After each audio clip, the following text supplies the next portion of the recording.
concerned that some of the proposals in the budget request, including cuts to CISA's personnel and cybersecurity education programs, which help sustain a pipeline of skilled cybersecurity professionals in the U.S., could negatively affect those efforts. As Secretary, can you talk about your vision for CISA and how this budget would support the agency's critical functions during a time of rapid development emerging AI threats? And Deputy Secretary Agri, if whoever wants to jump in on that, that's fine. Yeah, so CISA technically has the ability to hire up to 3,400 people, and we have very broad authorities. During the shutdown, our fourth shutdown of the year, we had to readjust the way we're looking at CISA and better lean on public partnerships. We have a very unique authority that we take care of from international cyber all the way down to local, small businesses, large businesses, municipalities, and states. But we also take care of the communications at every major sporting event as well, including FIFA. When we looked at that, we think, do we really need 3,400 individuals? Well, we're down to 22. We probably need somewhere around 28 if we can actually have the partnerships we need with states and be able to use the grants, the monies that's saved with CISA to be able to invest with local and state municipalities. And I think we can. We're not going to fail on the mission that we have in front of us. And cyber attacks are only getting stronger. Yeah. And they're attacking our private partnership the most. Thank you, Mr. Secretary. My time has expired. I appreciate that. And I now recognize the gentleman from Mississippi, the ranking member, Mr. Thompson, for 5 minutes of questions. Thank you, Mr. Secretary, Mr. Chairman.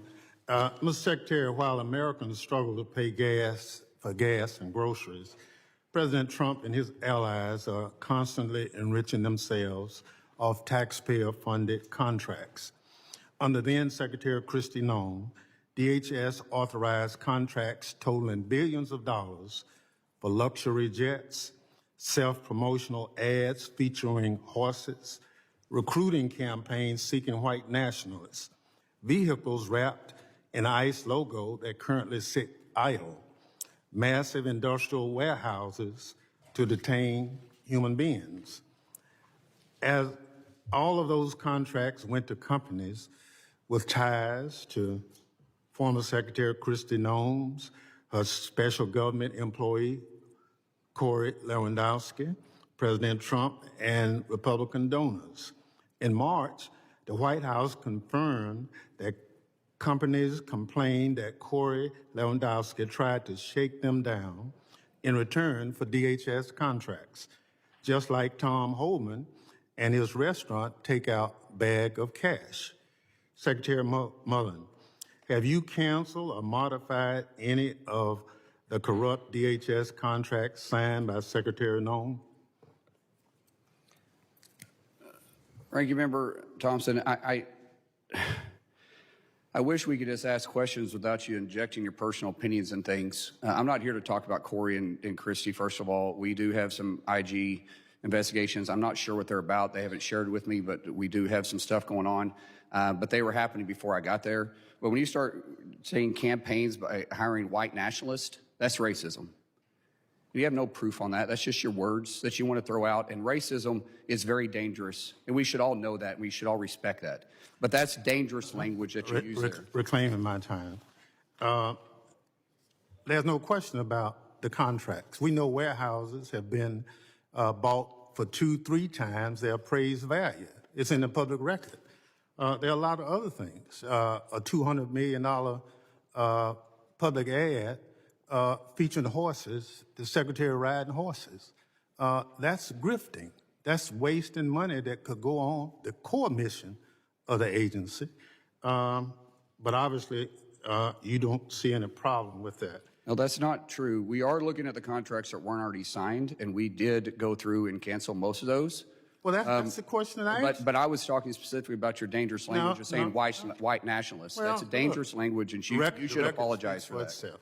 So now, will you provide the committee with the contracts that you have had canceled since you've been secretary? Yeah, go ahead and answer that. Yeah, we're doing a couple things right now. The first thing the Secretary and I did when we came back into the organization is we met with the IG, and we went through and had discussions of any of the open contracts that are out there. So at this point, like I said, you know, what we're here to focus on is FY27, not the past. So I'm hoping that we'll be able to get to this question. You're reclaiming my time.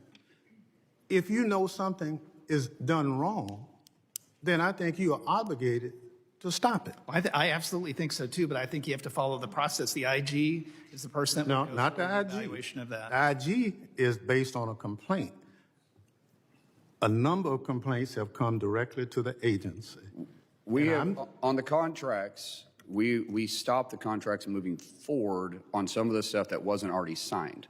Some of the contracts were already there, they're there, unless the IG takes a look at them and says that they were falsely signed or under false circumstances. I can't cancel it unless it's under penalty. So what contracts can you share with the committee that have been stopped because of some irregularity? You mean the ones that we didn't sign? That's right. Yeah, we can give you those. That's easy. We give us some time to respond to that, and we'll get to you, and we'll do it in a timely manner too. All right. There's been some comment about punishing sanctuary cities relative to withdrawing CBP agents and other things. Have you reconsidered those comments you made based on the It wasn't punishing sanctuary cities. It was sanctuary cities refusing to allow local and state enforcement officers to respond when we called. Their response was, we don't have the resources. Well, if they don't have the resources and we have to pull the resources someplace, I'm not going to pull them from other regions. I have 80,000 law enforcement agencies through DHS, and through DHS, I can pull them out of Customs and Border Protection. That's out of the airport. And unfortunately, until they get the resources at the state level, I don't have a problem, or I don't have any other option but protect my employees at these federal facilities that the state. So the cities that you have said you would withdraw from, you're not going to do it now? No, I did not say that. I said as long as they're willing to cooperate with us. When they say they can't respond, local and state officials, because they don't have the resources, then I have to get the resources from someplace. And I pull my officers as a whole through DHS. And if that means I got to pull them out of Customs and Border Protection from processing international flights, I will. As they're cooperating with us, then I don't have to do that. Thank you very much, Mr. Secretary. Thank you, Mr. Ranking Member. And Secretary, I let you finish that because I imagine that would come up again. So I think getting the answer on the record now is great. But again, I want to limit everybody to 5 minutes or we'll be here all day. I now recognize the other gentleman from Mississippi, Mr. Guest, for 5 minutes of questions. Thank you, Mr. Chairman. Secretary Mullin, thank you for being here. Thank you for your leadership. You came into the agency at a very critical time for DHS. 76-day government shutdown, the longest shutdown of DHS in the agency's history. We still have components of the agency that are not funded.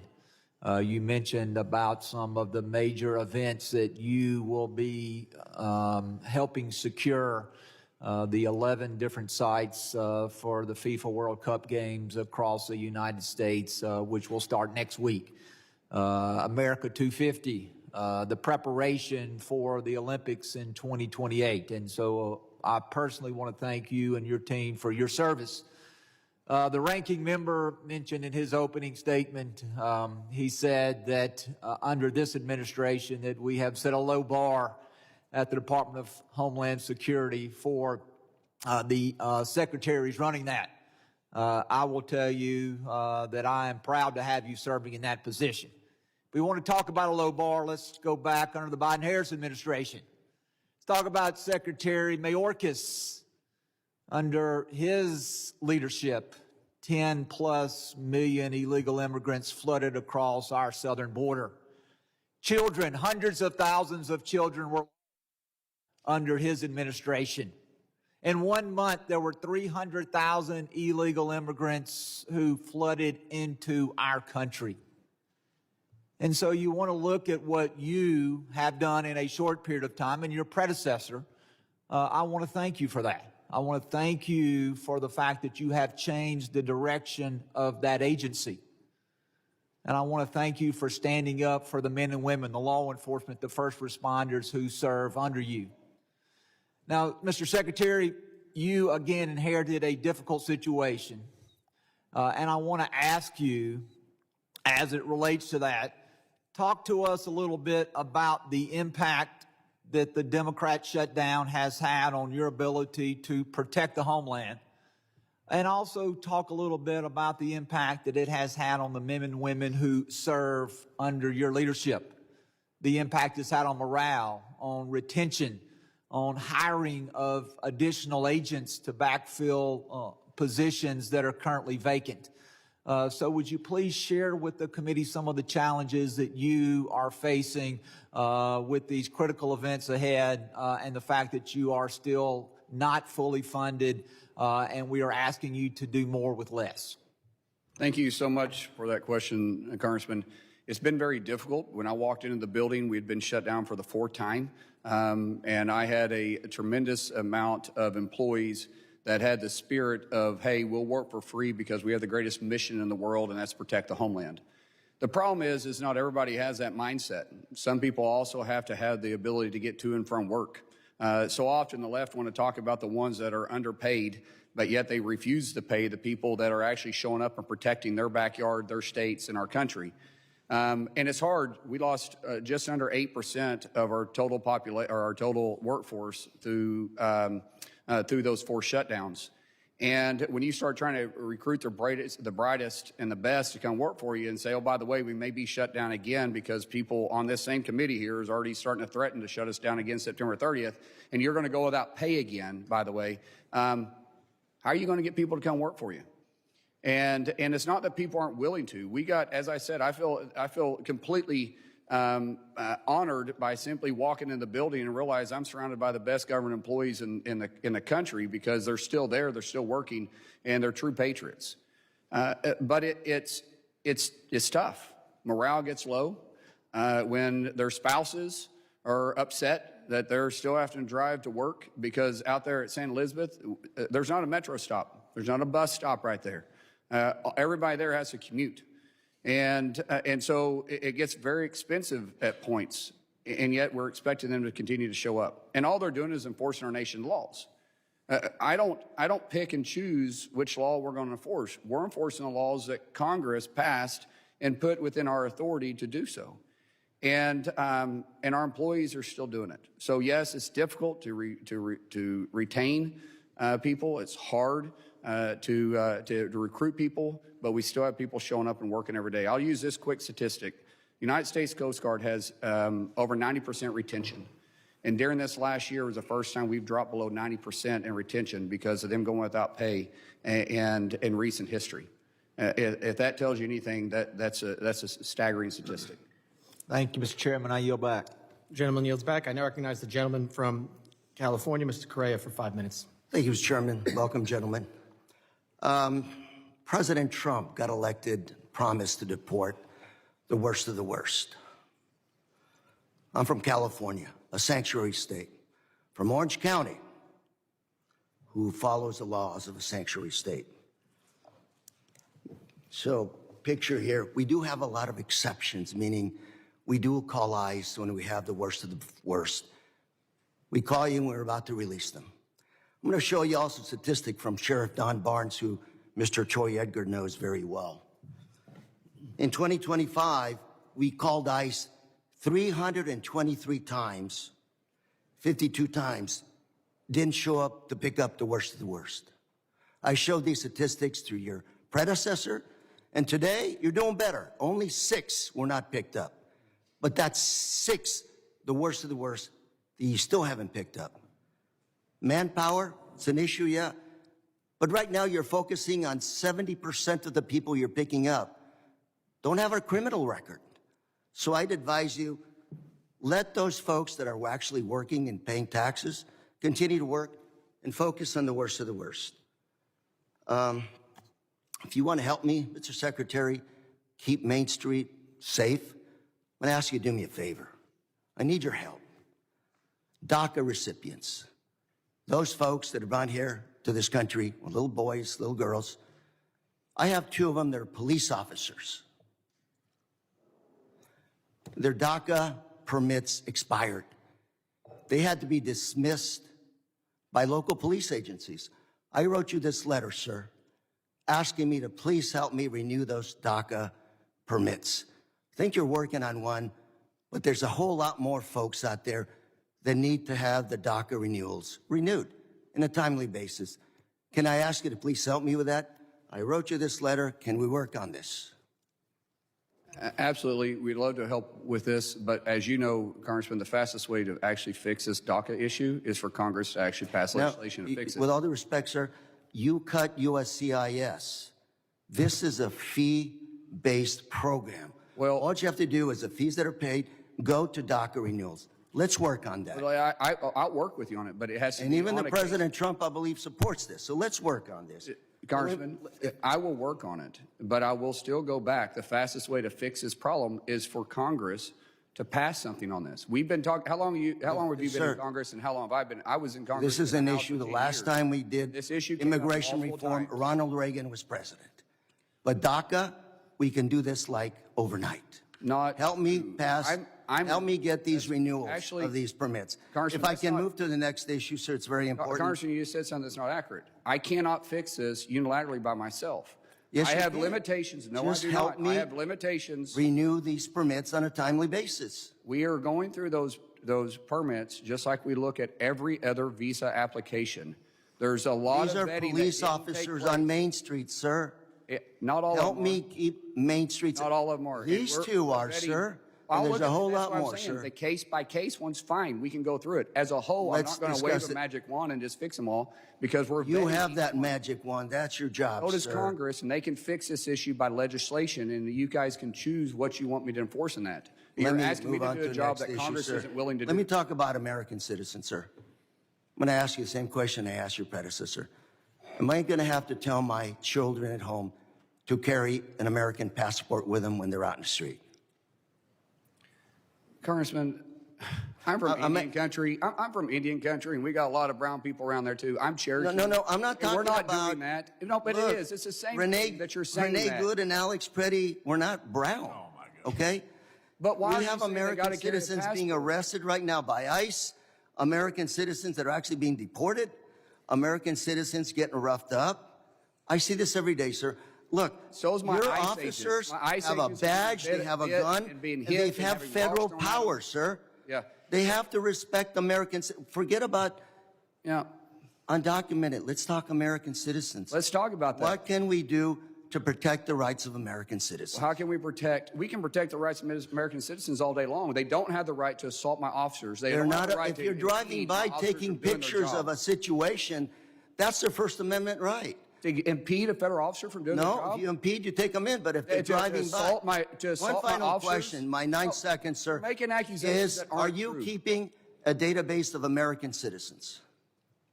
Are we keeping a database? Yes, of sir. American citizens? A lot of your ICE agents out there have Well, sir, said we that's are already keeping out a there. database of, no. Then how do you without get a passport any if you don't have a database authority. of American How can you keep a database of American Gentlemen. citizens, sir? Why? Gentleman's time's expired. I now That's your authority.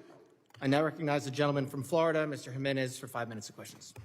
Thank you, Mr. Chairman. Mr. Secretary, good morning. When I was mayor of Miami-Dade County, there was a facility down in Homestead that housed children, minors. And every day that there were Democrats outside demonstrating, saying that how horrible it was inside.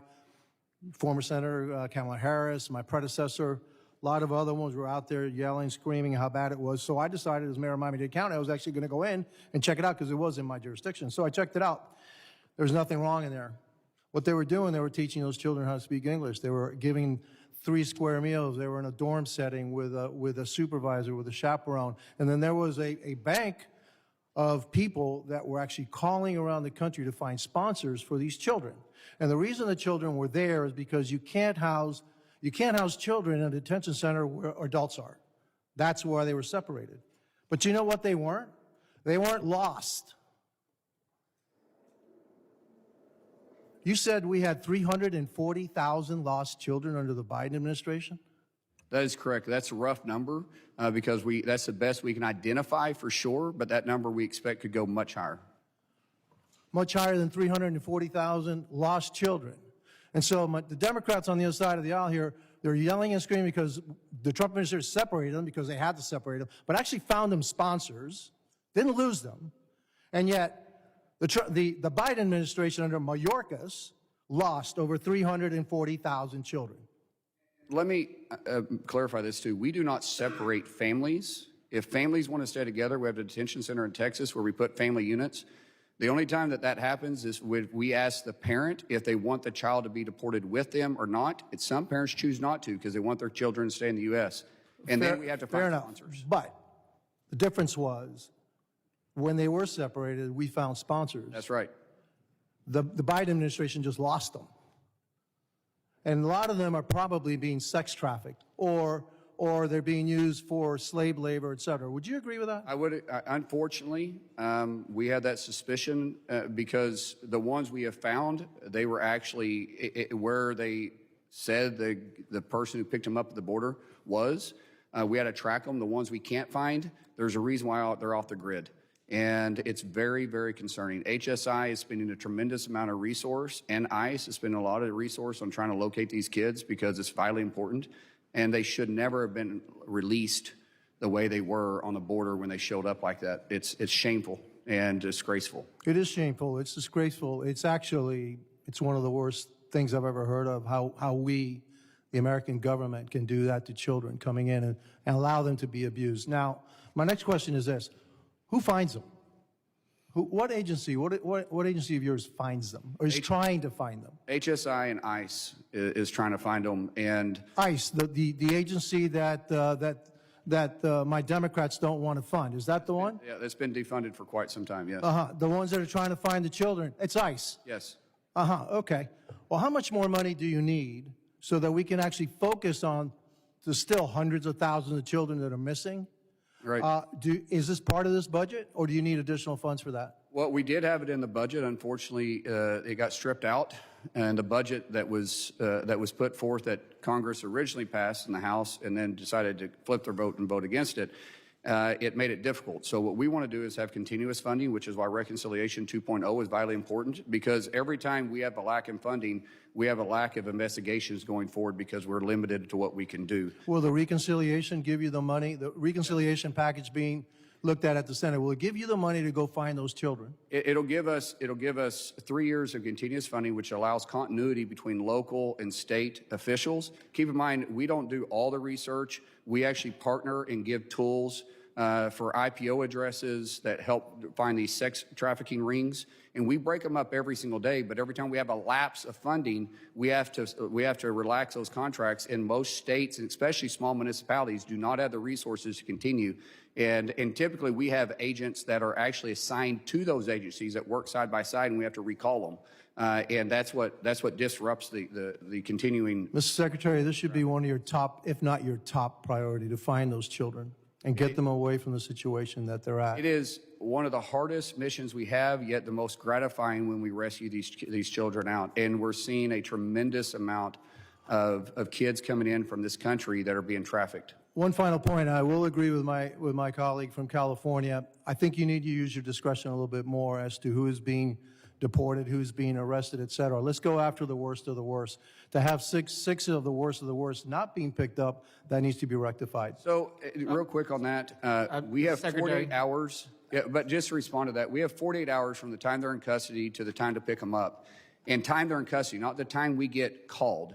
And if they call us, let's say 6 hours, and they've had the individual with 42 hours, and we have 6 hours to respond, it's difficult. If we can get anywhere in 48 hours, but once they're arrested and we don't get informed until the day after or right before the clock expires, it's hard for us to do that. And there's no excuse for it, but we just don't have the resources to get there like we need to. Fair enough. Yield back.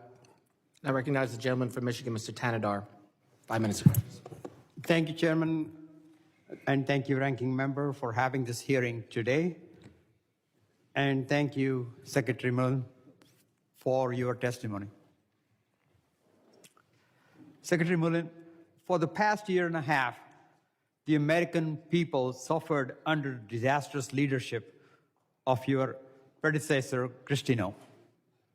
Cities across the country faced an unprecedented onslaught of immigration raids targeting civilians based on color of skin, or language they spoke. Grants for communities that faced environmental disasters often went unfunded or were paused indefinitely. Political donors received numerous DHS contracts worth millions, and decisions made by the highest courts in our land to put a leash on your department were often blatantly ignored. Secretary Mullin, it's a yes or no question. Are you making concerted efforts to fast-track the backlog of FEMA grants that needs to be awarded to communities that have suffered while hearing nothing from the federal government? We made that a priority as soon as we walked in the door. The deputy and myself went to work from day one, and you immediately started seeing grants start flowing again. The biggest thing we had to do was to raise that threshold from where my predecessor had it at 100,000. We raised it significantly higher than that, so we could empower those that we have in those positions to make those decisions.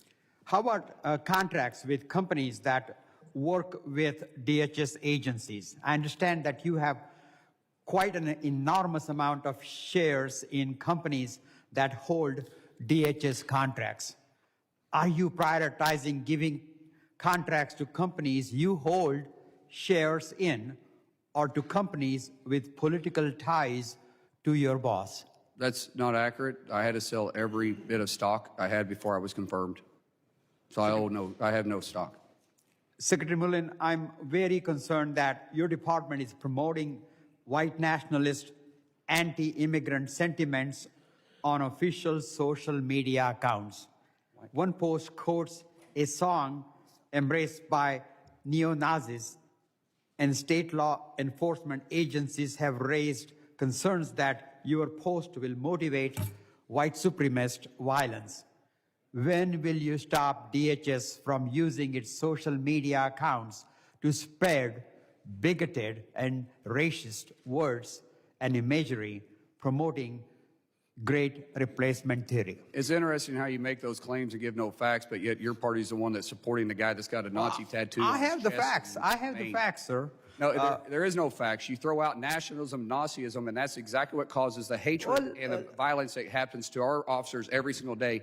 And you should be ashamed of using that. Well, look, no, it's not my words. It is your words. Look It here. is your words. Here is Colorado Did you Fusion endorse the Center. candidate in Maine? Here is Colorado. Did you endorse the candidate in Maine? That's a Nazi. Let me reclaim my time, sir.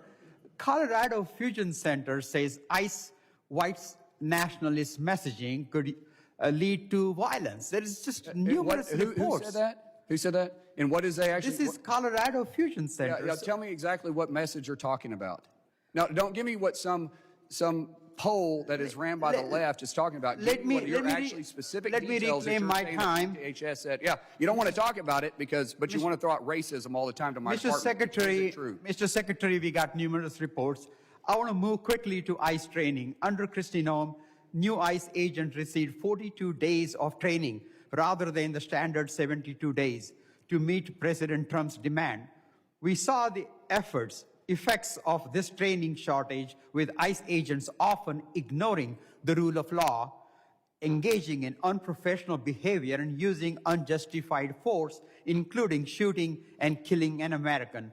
When will DHS revert back to the 72-day training requirement for new ICE agents? When will ICE agents who received less training have to retake or recertify courses they were exempt from because of the accelerated training schedule? It's interesting to me how you always point out the behavior of our ICE agents, but you don't point out what caused it by the so-called peaceful protesters, which is a lie. It's a simple question of I will training. answer the question. July 1st, we bring it back up. We had to rewrite the curriculum. All training starting July 1st will be back up to the regular standards.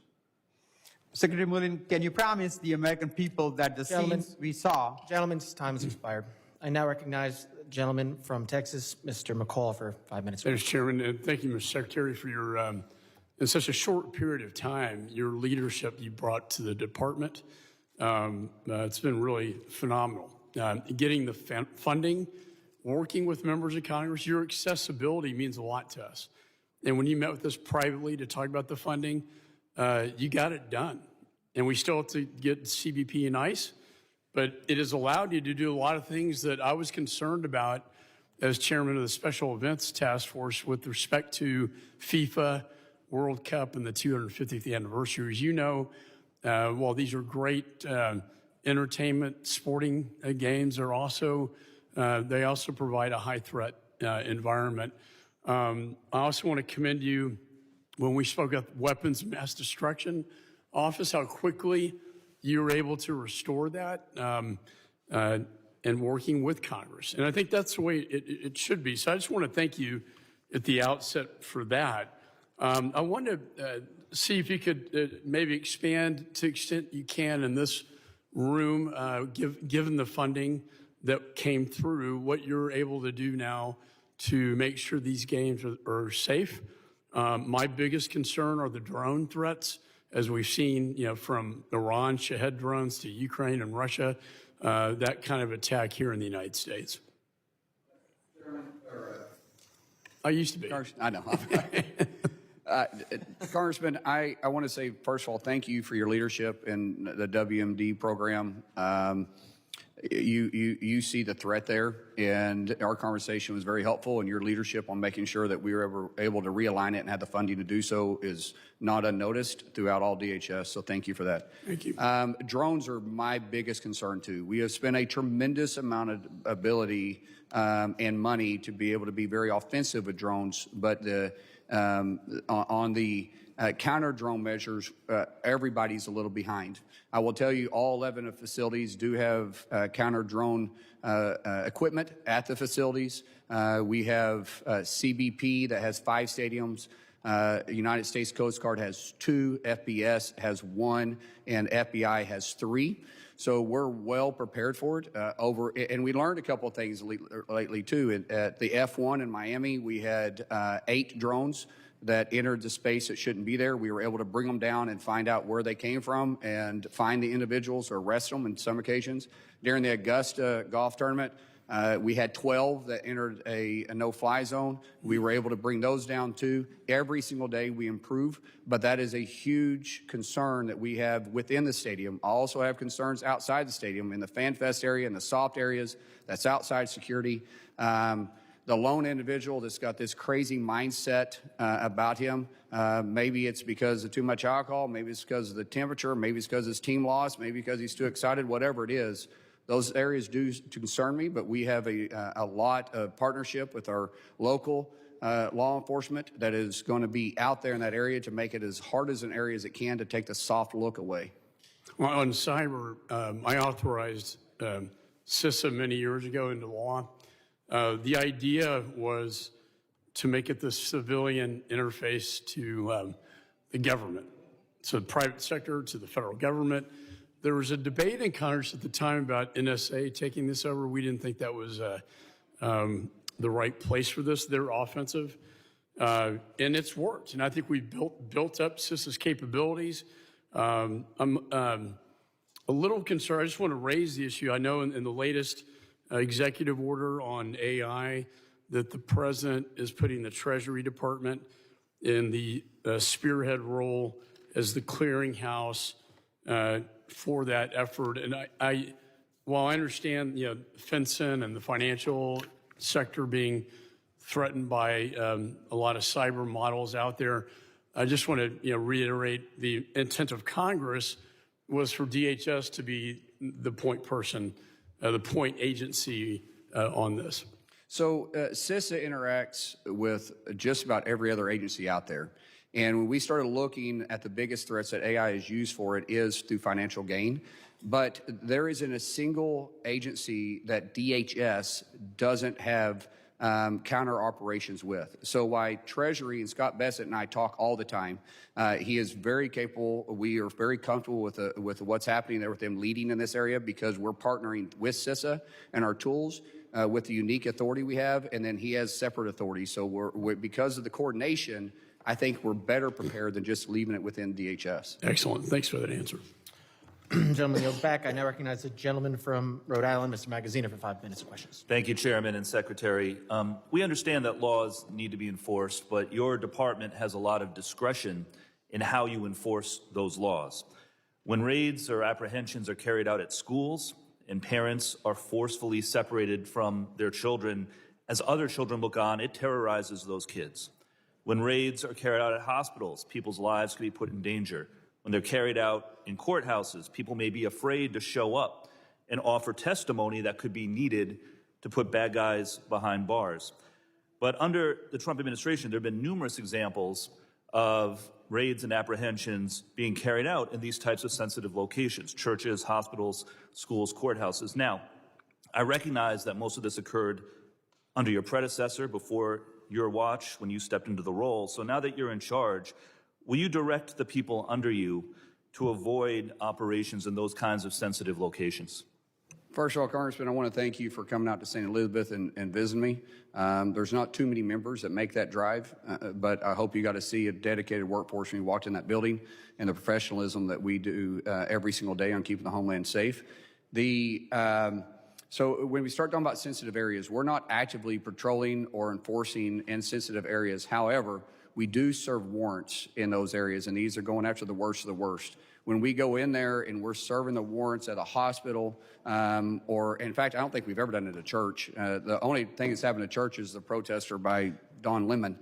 But when we start looking at actually what's happening in these sensitive areas, we're pulling it out. Now, courts, I will say in courts, when we go pick the individuals up, we're not raiding the courts. We're picking them up on final orders, meaning that they've already went through all the court systems. Can I just ask for some clarification on this? So are you saying it's your policy, and again, I'm talking about your tenure, not your predecessor. It's your policy that there won't be operations, apprehensions in these types of sensitive locations unless you're serving a warrant? Unless it's a felony warrant. And has this been made clear to everyone working under you? Like, is there, will you put out, have you, or will you put out some sort of a written bulletin? We have made that we've made that very clear. Tom Homan and I have talked about this. Listen, if people are avoiding us in those areas, we got to go get them, but we're not doing full-scale immigration operations. So just to reclaim my time, there have been examples of this occurring still. On April 9th, several men were detained at a courthouse in Rancho Cucamonga, California. There was another incident in New York City on May 19th. And as far as we're aware, none of these individuals have been charged with any crimes. There was not a removal order. And so I just want to make sure that what you're saying is filtering down to the people under you. Will you put out some sort of a written bulletin or something to codify this? We have it out there. Clear? Yeah, and Congressman, in both those cases we looked into, both those cases, there was people that were arrested that didn't have final orders, but there was a person that was with them in both cases that did have final orders. So when we go into a house, for instance, we're serving a judicial warrant, and we go after the person that's there, we check everybody else's immigration policy too. I appreciate that. My question is, again, so that everyone working under you is clear on the policy, will you put out some kind of a written directive or something just to clarify it? We'll look into that. I think it's already out. But I'd like to move to another topic now. So the administration deployed thousands of Border Patrol and ICE officers into American cities, including Minneapolis, Chicago, and Los Angeles. In the chaos that followed, 2 American citizens were killed. Countless other people were seriously injured. Now, I recognize, again, this all happened before your tenure, or much of it happened before your tenure. I asked for the data of how many DHS officers have been disciplined for improper use of force in recent years. And I'll give you credit, because while your predecessor did not respond to my request for information, your office has begun to provide some. But the data is concerning. This is CBP. At the same time that ICE and Border Patrol were engaging in all of these violent conflicts in American cities last year, the number of Border Patrol officers disciplined for improper use of force actually went down dramatically.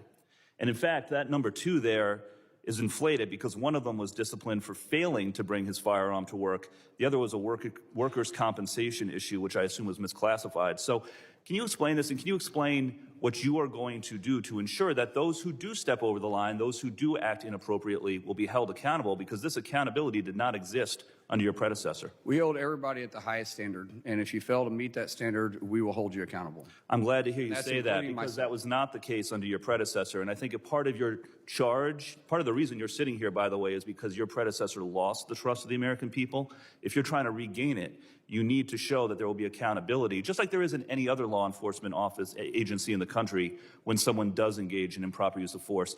Last question, will you commit to continuing to provide this data, say every 6 months or so, and will you provide it for ICE as well as CBP?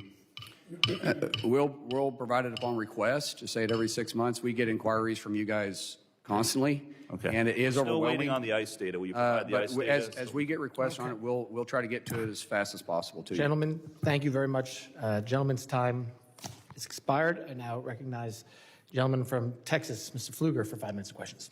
Thank you, Mr. Chairman. Secretary, thanks for your leadership. Thanks for coming in with an attitude of establishing the rule of law and not picking and choosing. And if there's one thing I disagreed with on your opening statement, you have had secretaries that picked and choose. Not you, but Secretary Mayorkas picked and choose which laws he would enforce. And as a result, we had an impeachment that started in this very committee room. I spoke to some of your agents, incredible people, over the weekend, and I asked them a couple of questions. I said, give me an idea of what's happening in New Jersey, the sickening threats that we are seeing. Give me an idea of what that means to your officers and your agents. The entire country saw a person threaten one of your agents and said, I will effing kill you and I will effing kill your family. That is absolutely disgusting. There is zero room or tolerance in this country for something like that.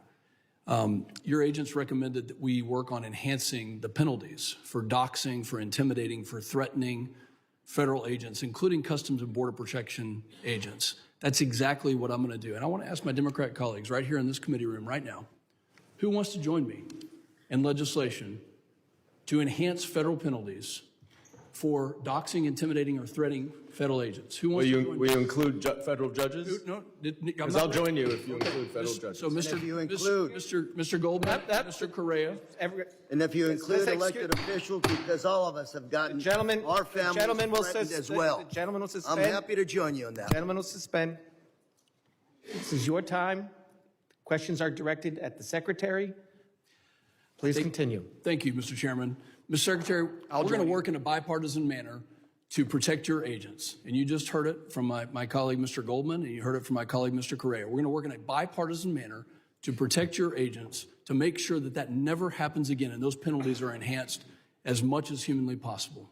Yeah, I think it should be that way too, because we have your colleagues from the other side of the aisle a lot of times talk about the mask and why they're masked men, but it's the doxing that takes place. This officer that was threatened didn't have a mask on, but he does have a family. And what's interesting is they knew his family because they're very sophisticated. These aren't just peaceful rioters or peaceful protesters out there. They're well-funded and they have technology, and we see it immediately. When we have officers that are out there that don't have a mask on, they get doxed and their family starts getting attacked on social media. They start getting attacked at their schools. They start getting verbally attacked. They start getting verbally attacked at their schools and at their homes.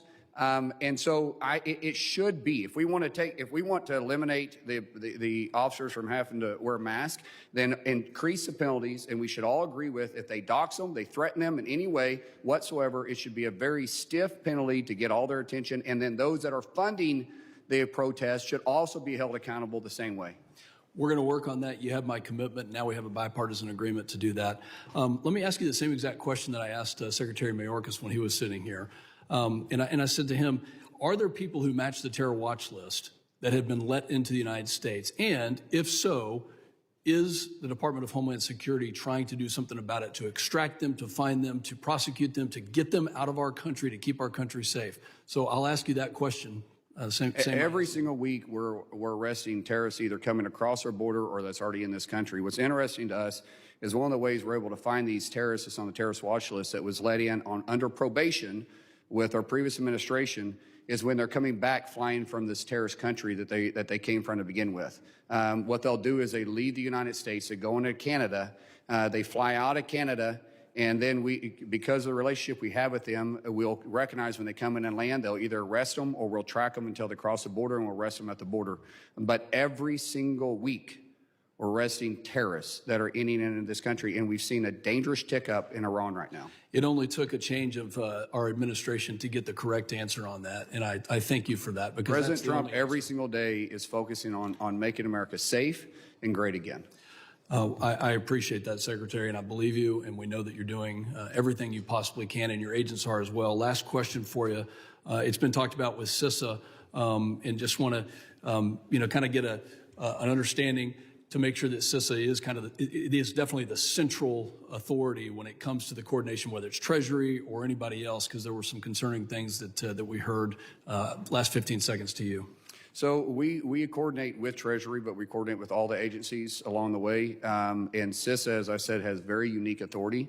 It hasn't completely been utilized. We're going to restore that. We're putting the right people in place. We've got a person soon to be nominated that'll be running CISA that has the ability to recruit and focus on the authorities we have. We want CISA to be the leader in cybersecurity. They should be, and they will be. Thank you, Secretary. Thank you very much. I now recognize the gentleman from New York, Mr. Goldman, for 5 minutes of questions. Thank you, Mr. Chairman. Secretary Mullin, how do you determine when a court order is political or not? Well, typically when it's overturned by a higher court. So in the interim period, when it's on appeal, do you follow that court order? Sir, we enforce the law every single day. We don't pick and choose which law we enforce. We simply. I'm not talking about the law. I'm talking about a court order. Well, but it is a law. So we're enforcing the law every single day. Okay, because that's what yesterday the thing that concerned me is that you would not certify to Senator Murphy that you will follow the court orders. What I said is even the exact if same you answer I gave you disagree. right now. Sorry? I gave him the exact same answer I gave you. We'll enforce the nation's laws. That we don't pick and choose which law we enforce the nation's laws. But it is. So then why is it relevant whether it's political or not? Because we see lower benches and even upper benches that make decisions based on political reasons, not just. So who makes that decision? You say we see it. Who decides that it's all the political? time? Tell me it hasn't happened. You guys complained about it when the Biden administration was in office. I didn't say that. You said it. You said you see it all the time. We enforce Do you the law. decide that? Congressman, I said we're going to enforce the law. We don't pick and choose which law. We enforce the nation's laws. Full stop. So you will follow court orders. Is that? Said we'll enforce the nation's laws. Now, you are aware, I'm sure, of a case in New York related to the arrests at immigration courthouses.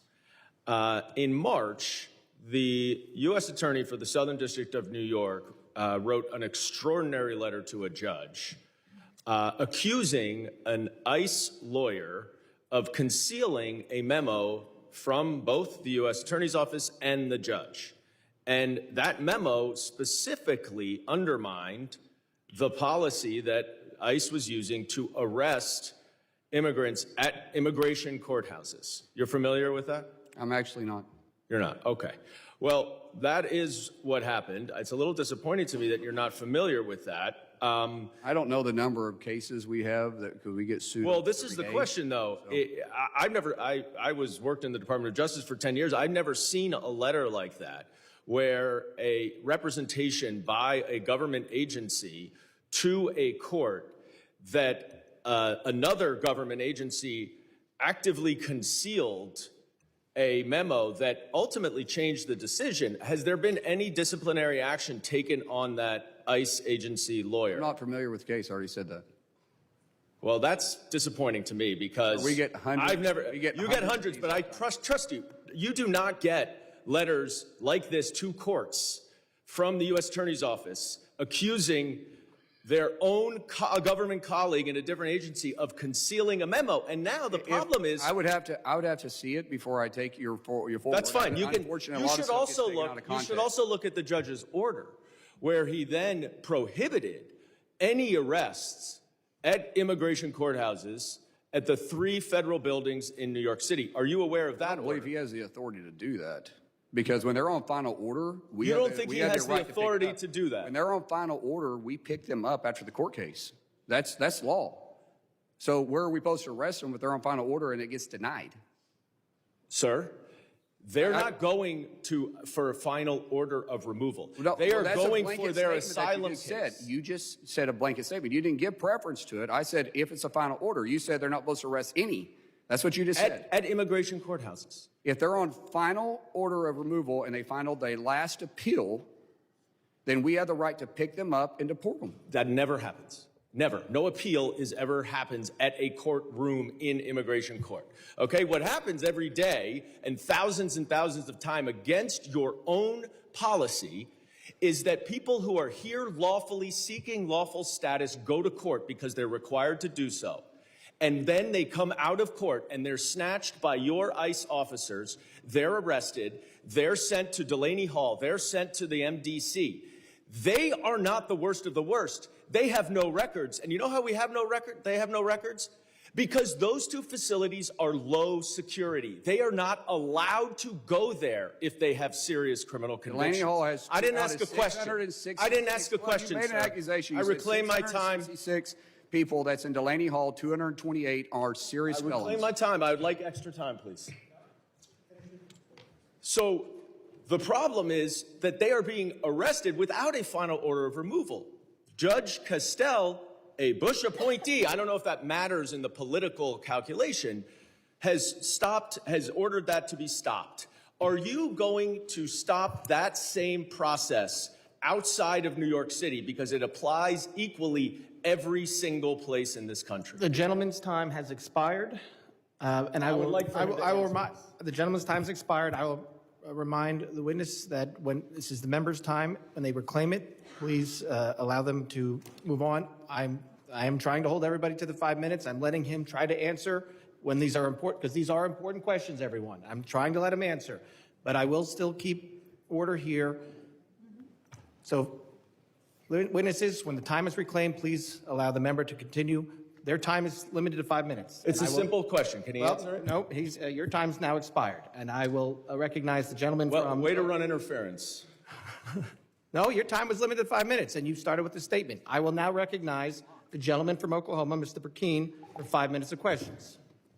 Mr. Secretary, it's truly great to see you in this role. I mean, I think you're doing an outstanding job.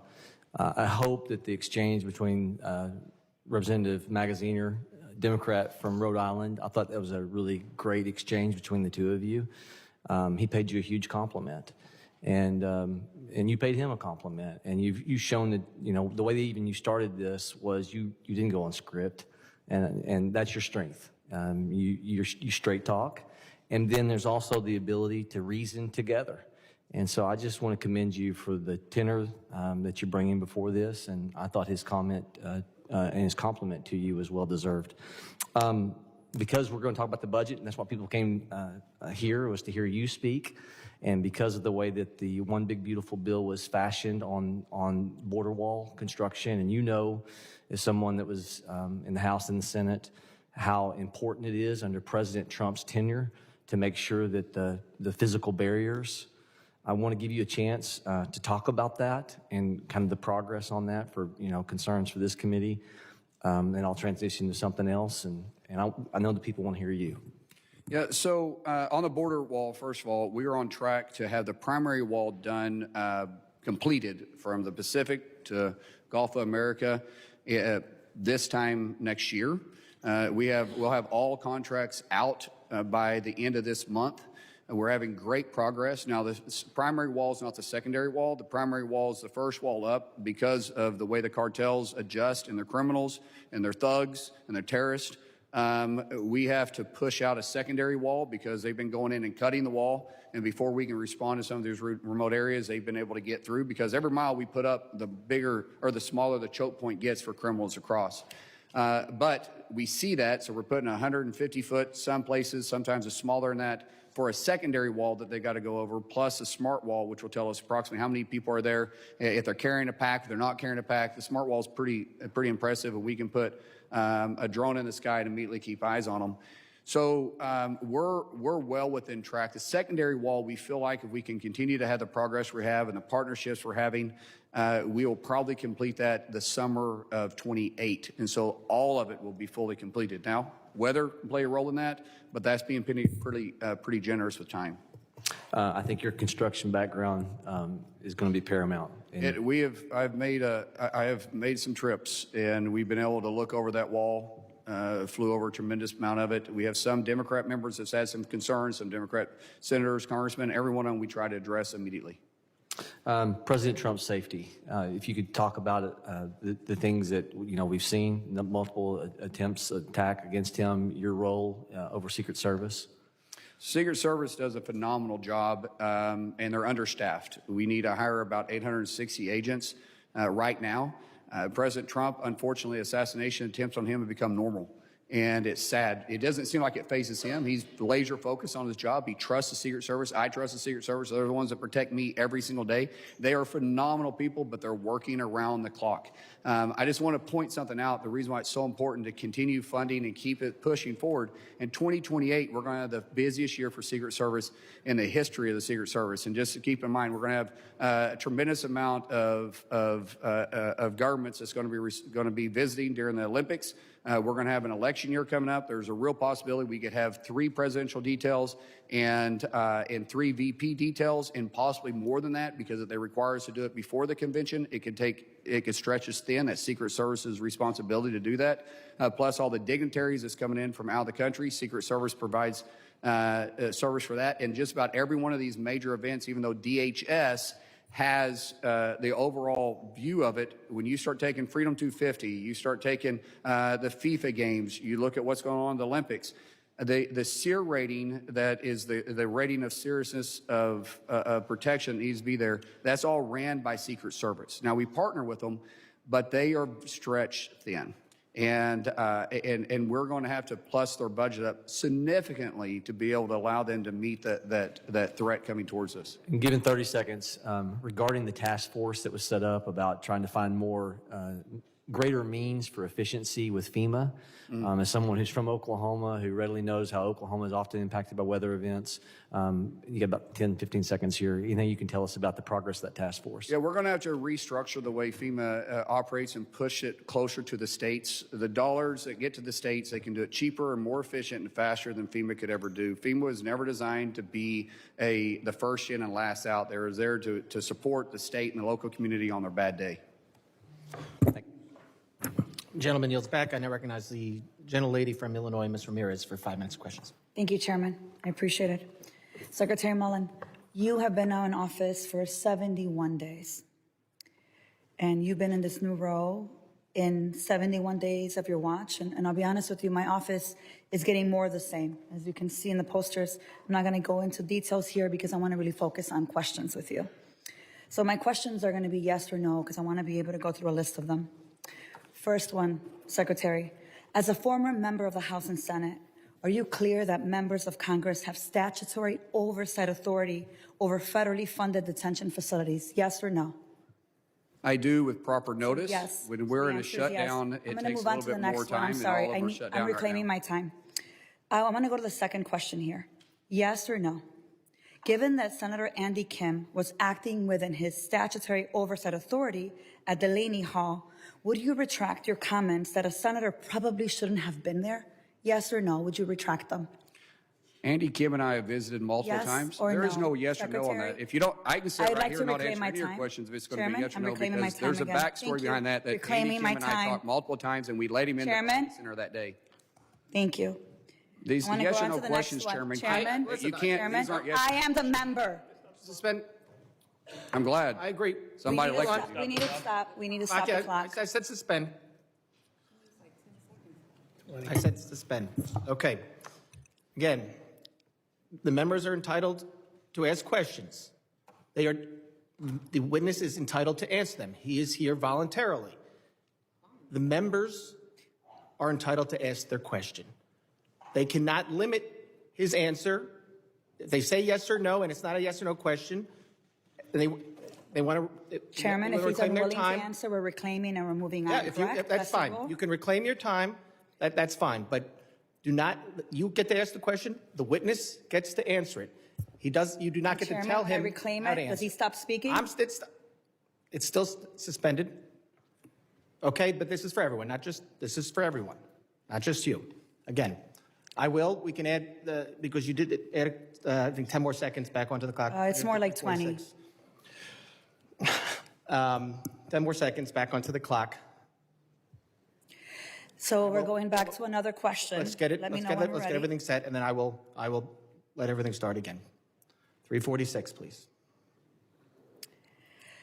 So, Secretary, are you familiar with the ICE National Detention Standard, Standard 4, Food Service, that establishes that food in ICE detention must be nutritious and hygienic? Are you familiar with the standard? That's a pretty easy yes or no. Yes, Are you familiar I am. with the standard? Thank you. So given ICE standards and reports of decaying food confirmed by congressional oversight, would you retract your comments dismissing detainees' concerns about rotten food as a desire for ethnic food? Would you retract those comments? I didn't say rotten food.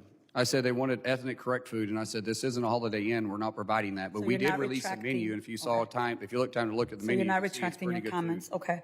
So let me just make sure I clarify. These questions were important because I know it shows this. You've been in Congress before, you've been in the House and Senate.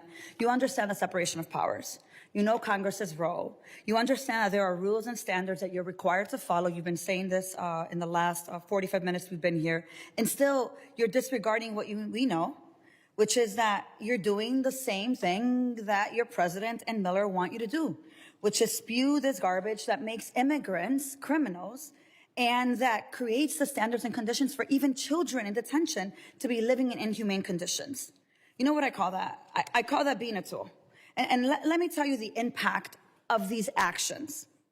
Kevin Gonzalez, my 18-year-old U.S. citizen constituent with stage 4 colon cancer. He wanted to see his parents one last time, Secretary. But you rejected his parents' visa to come say goodbye to their son. In desperation, they came the only way that they knew how. They tried to cross the border. And when they tried to cross the border, they were detained by CBP in Arizona. They weren't just released so they can go back to Mexico. They sat in that detention center for 1 whole month. My office, the Mexican consulate, and their legal team, they worked tirelessly to ensure that the Gonzalez family could be reunited because they knew that Kevin just had weeks to go, that he could die at any time. He was diagnosed in January. Kevin, I want to show you the video. This is when he finally got to see his mother and father. Kevin went to Mexico. You hear that cry from that mother. What you're not seeing is the father is wrapped around his son's feet, crying hysterically after a month in detention. Secretary, Kevin died less than 24 hours after that engagement. So I want to ask, for every parent in this room, including Secretary Mullin, and including my colleagues on both sides of the aisle, wouldn't you go at any length to be able to see your dying child one last time? You know, rejecting visas to Kevin's family, that didn't protect our communities. Family separation, that doesn't make any community safer. So who then ends up benefiting from this? I'm going to tell you who benefits. For-profit prison corporations. They profit from cruelty and point. And you now are operating as a secretary, inflicting cruelty and pain. And I have to say this, for Kevin, for Virginia, his grandmother, who's my constituent, we will not forget the terror of ICE.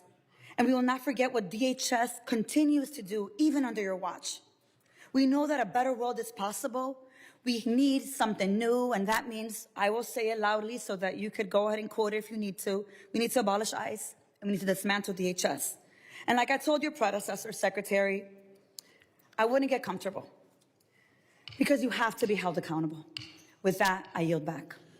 Gentlelady yields back. I now recognize the gentleman from Alabama, Mr. Strong, for 5 minutes. Thank you, Mr. Chairman Garbarino and Ranking Member Thompson. Secretary Mullin, thank you for being here today and for the work you and your team are doing to keep our nation safe. I represent Alabama's 5th Congressional District, home in Huntsville, Alabama, and Redstone Arsenal. You may know that North Alabama offers a unique combination of mission capability, affordability, workforce talent, and room for future growth. We're proud to host HSI's XCOM South for the National Academy for Advanced Training and Leadership, along with numerous companies, organizations, and other federal components that support DHS mission every day. I'd like to welcome the opportunity to host you in Huntsville. I know that you're well aware of us, but it'd be a great trip if we could have you there to see all of our different things that we have to offer in North Alabama. Like many of my colleagues, the threat posed by UAS is at the top of our mind, especially as we prepare to host major international events such as FIFA World Cup and the Olympic Games. Redstone Arsenal is home to the National Counter UAS Training Center, which trains federal, state, and local personnel to detect, track, and respond to drone threats.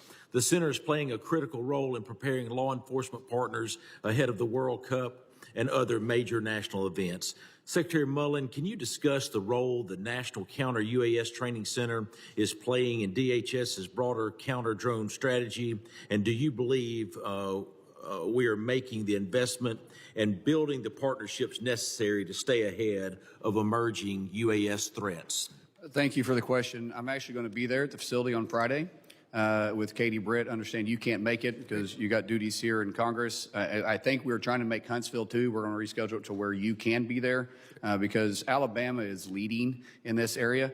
We really appreciate the leadership. As I said, counter US is I think the largest concern that I have on a daily basis, and the fact that we're able to partner with Alabama to be able to put this center there, be able to bring local law enforcement from all over the country, and really, quite frankly, we're going to be bringing people from all over the world to be able to train in this facility and continue to grow and collaborate with those that have the best technology, the best ability, work with the private-public partnership is invaluable. And we look forward to seeing what that's going to produce by 2028 when the Olympics are here. Thank you, Mr. Secretary. We welcome you to the Rocket City. I recently introduced a bill, the Safeguard. That's what it's called, is Rocket City? Rocket City. I didn't know Huntsville, that. Alabama, the propulsion capital of the world.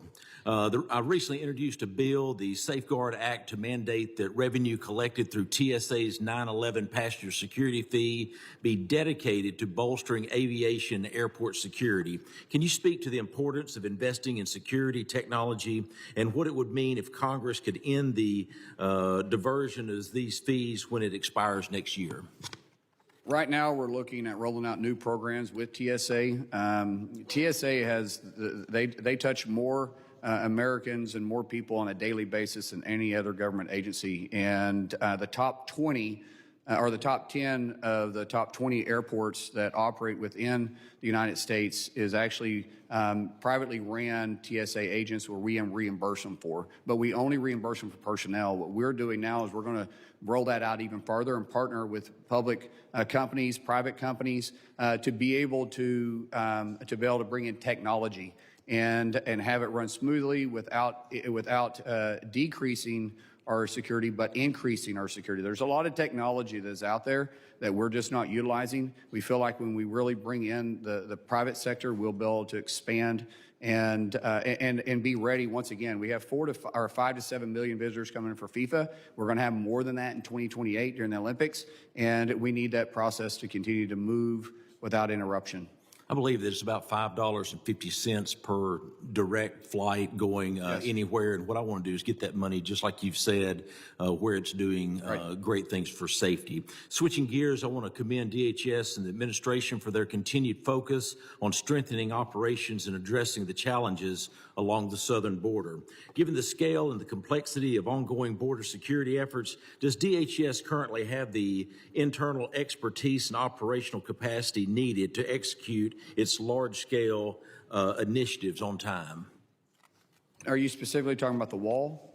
What we're seeing there to carry out those initiatives, from protecting the southern border, the construction of the wall, those dollars that we've approved here. We do. We see the cartels are adapting right now because they had luxury city availability during the last administration, where they didn't have to invest in technology. They simply walked across, drove across, and rode across. And so what we're doing now is we're seeing that we discovered a tunnel for the first time recently in many years, and we're seeing more drone technology. So we're adapting, but we have the ability, and we definitely need more resources. Thank you, Mr. Secretary. Mr. Chairman, I'll yield back. Gentleman yields back. I now recognize the gentleman from New York, Mr. Kennedy, for 5 minutes of questions. Thank you, Mr. Chairman. Nurul Amin Shah Alam, Secretary Mullin, does that name mean anything to you? I'm sorry, repeat that? Nurul Amin Shah Alam. Does that name mean anything to you? No, I don't think so. Okay. I'm very saddened, heartbroken, and disgusted by that, quite frankly. Mr. Shah Alam was here lawfully in our country, arriving in Buffalo, New York as a refugee in December of 2024 with his wife and children. He and his family were in search of the American dream, a life free from persecution, free of genocide at the hands of their government, free from crimes against humanity, unimaginable to those of us that are lucky enough to be born in our free country. Mr. Shah Alam was promised a fate far different from what he'd been subjected to in Burma. Instead, his 14 months in the United States came to a tragic end following his release from your department. On February 19th, Mr. Shah Alam was detained by DHS. DHS agents determined he was here lawfully, and upon release, they dropped him at a closed coffee shop in Buffalo, New York in the dead of winter. That night, agents left him without proper clothing, without the care of his family, without any resources to find safety in near freezing temperatures. He was blind, disabled, spoke little to no English. His family, who filed a missing persons report days later, had no idea of his whereabouts or that he'd even been released. Tragically, Mr. Shah Alam was found dead 5 days later on February 24th, 2026, on a street in the unforgiving Buffalo winter, 5 miles from his home.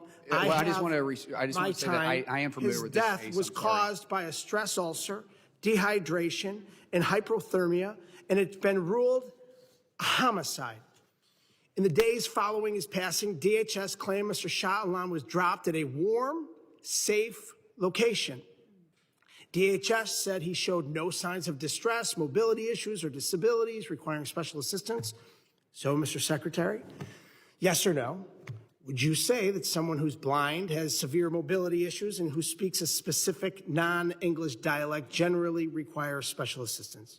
First of all, I need to correct my answer. I am familiar with this case. It is under investigation, and that's all I can say about it. And would you say that the back of a dark parking lot in a closed coffee shop on a winter night in Buffalo without proper clothing is a warm, safe location? It's under investigation, sir. The family of Nurul Amin Shah Alam, the Burmese community, the people of Buffalo, refugees in every community in our country, and every single American deserves answers from your department. I've sent multiple letters to your department, including the day after you were sworn in on March 24th, demanding that DHS open an investigation into this case. I've received nothing in return. I just told you twice, it's under investigation. Okay, so why wouldn't you explain that and answer very simply in some sort of public response to the American people over 2 months ago? Over 2 months ago when this letter was written, and over 3 months ago when this man was found dead, and the last people that had any contact with him that we are aware of were your department. I apologize for not responding to you in 2 months. We want to really lean into that. In the past, I don't think this department underneath anyone's leadership has been real responsive to Congress. I have changed that. We are trying to be as responsive to anybody that calls me, reaches out to me. That's not acceptable, 2 months. I agree with that. But we could have easily told you it was been under investigation. So will you commit to providing my office and the people of this country with a timely response to my March 24th letter? I just answered the question for your letter. If you want me to put it in writing, I can put it in writing for you here. We want it in Give me writing. a piece of paper, I'll put it down for you. Yeah, we want the American people to see what your department is doing. So this committee deserves answers. The people of this country deserve answers. Your predecessor, Kristi Noem, ran this department straight into the ground. Her conduct as secretary disgraced the brave career law enforcement officials who signed up to work at the Department of Homeland Security to protect their fellow citizens. Since you became secretary, what have you done to change the culture of your department and ensure the actions of all DHS officials are consistent with the Constitution and our values as Americans? Underneath the previous administration, they took the teeth out from our law enforcement DHS. My predecessor and myself were enforcing the law of the land, not turning a blind eye to it, and that's what Markwayne did. He turned a blind eye to it. Your predecessor is no longer here. She disgraced this department, and it seems like you are following right in her footsteps. Under your leadership, that DHS is not true. has Don't left accuse me of something that's not true. Without food. Sir, you can or say all you medical want, care, but don't accuse me of something that's not accurate. You can sit there and tell lies all day long, and all it is a lie. Gentleman's time. That's a flat-out lie, and you know it's a flat lie. That's a lie. That is right. That's a lie. The gentleman's time is expired. We will. You know that's a lie. That's a lie. You know it's a lie. Mr. Secretary, please, everyone. We will continue to do this hearing like we have done the ones in the past. I'm asking everyone, please, questions, answers. Do not attack each other's characters. That is something that is a violation of House rules. So, no attack. Secretary's character, no. I did not attack his character, Mr. Chairman. I'm just saying the statement is for everyone. Simply stated facts about the department. What I'm saying right now is not a fact. You can't point to a single fact that's accurate. Wait. Mr. Chairman, I think the point is, if the witness is not addressing a question but making a statement, that's not a question. He shouldn't be allowed to ask. The point is, we've had these hearings before. This is not the first time we've had a secretary in front of us. Members know how we do things around here since I become chairman. I'm trying to keep a lid on this. Members will ask questions. They know there are rules. You cannot attack other members. You cannot, questions can only be directed to me or the witnesses. Witnesses will answer the questions. When a member reclaims their time, the witness should give back that time. Nobody should be going after anyone's character. That is not how we do things. We will get back on track here. Again, questions answer, questions answer. This is not the first time.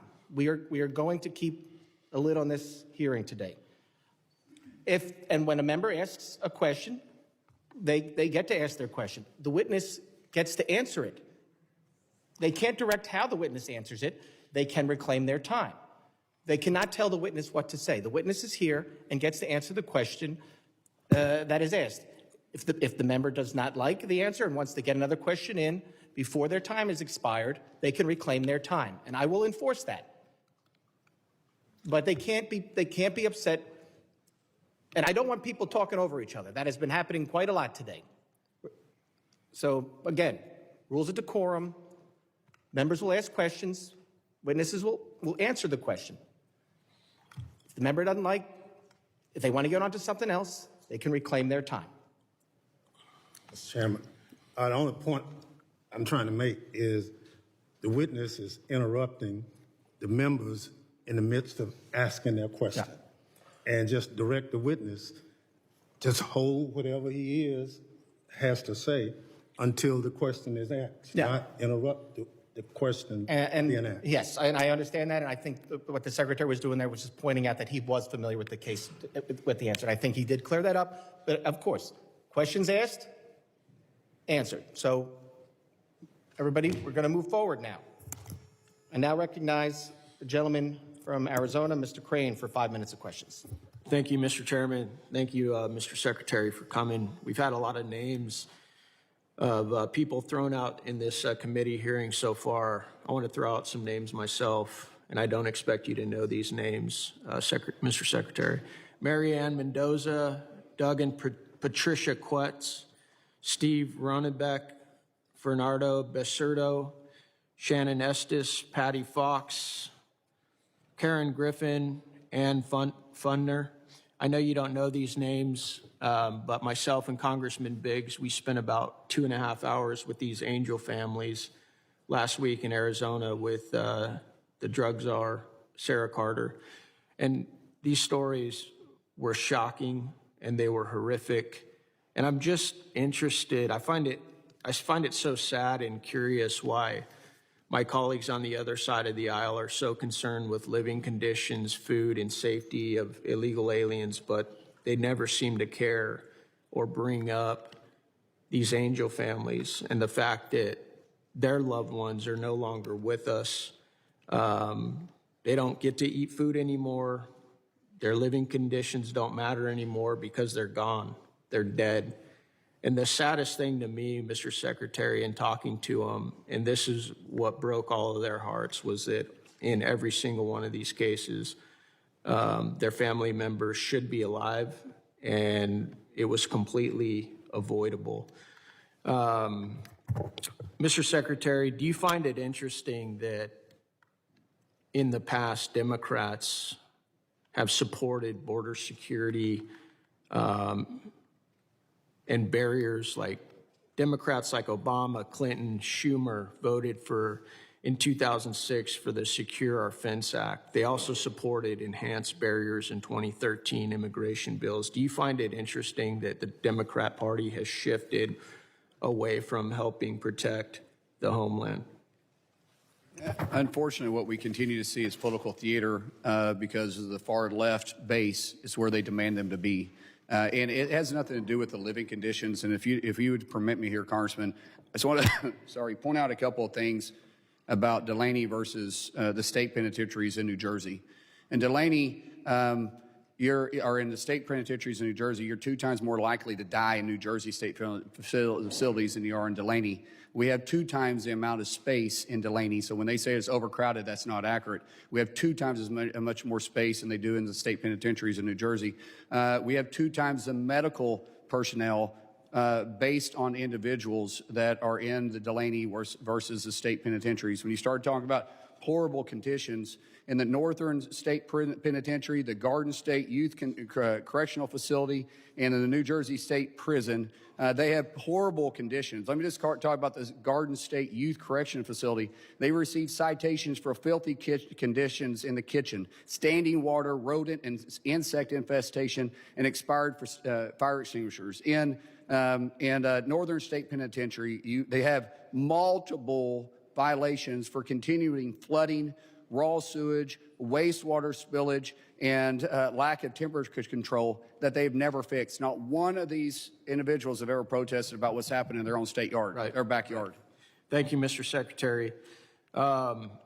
It was interesting because several of my colleagues earlier on in this hearing brought up DHS supporting white nationalism. Do you remember a couple Yes. members Yes. pointing that out? And then you actually brought up something, you asked one of my colleagues if he had endorsed the Senate candidate from Maine, Mr. Plattner, I believe his name is, who's a Nazi sympathizer.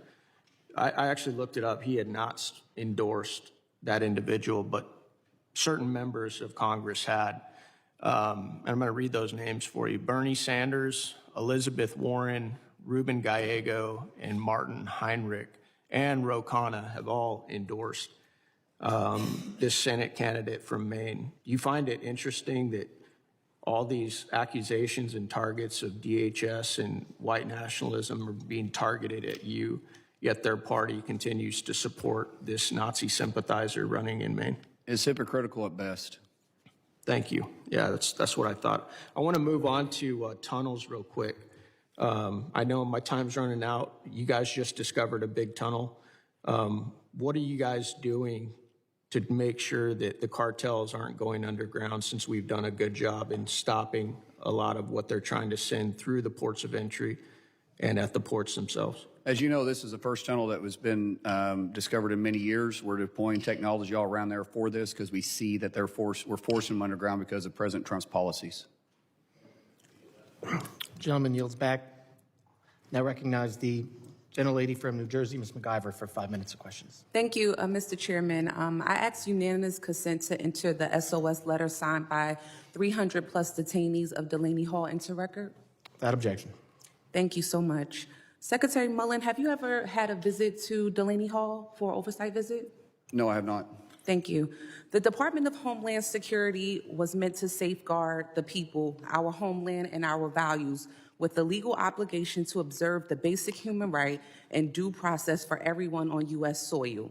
We have seen former administrations support transparency and cooperate with congressional oversight. Unfortunately, Trump and his administration are doing the exact opposite. This is a humanitarian crisis happening in my district at Delaney Hall Detention Facility in Newark, New Jersey. We're talking about Newark, New Jersey, Delaney Hall Detention Center. Recently, more than 300 detainees sent an SOS letter about the torturous conditions they face inside. After that letter, detainees went on a hunger strike to protest spoiled, rotten food, lack of medical care, and violent and unsanitary conditions. I have spoken to these people. I have seen these conditions with my own eyes. Detainees and their families have told me that the food served inside Delaney Hall is green and rotten, even containing live worms. They report that shower walls are covered in black mold and that toilets are backed up in what can only be described as an overflowing sewage. They are not given adequate cleaning supplies, and they are told that they must use paper towels and their own toothbrushes sometimes to try to get the facility to a safe level of cleanliness. Detainees and their families also share horrific accounts of being dumped into solitary confinement cells after surgery for medical observation and remaining there for months without any actual medical care.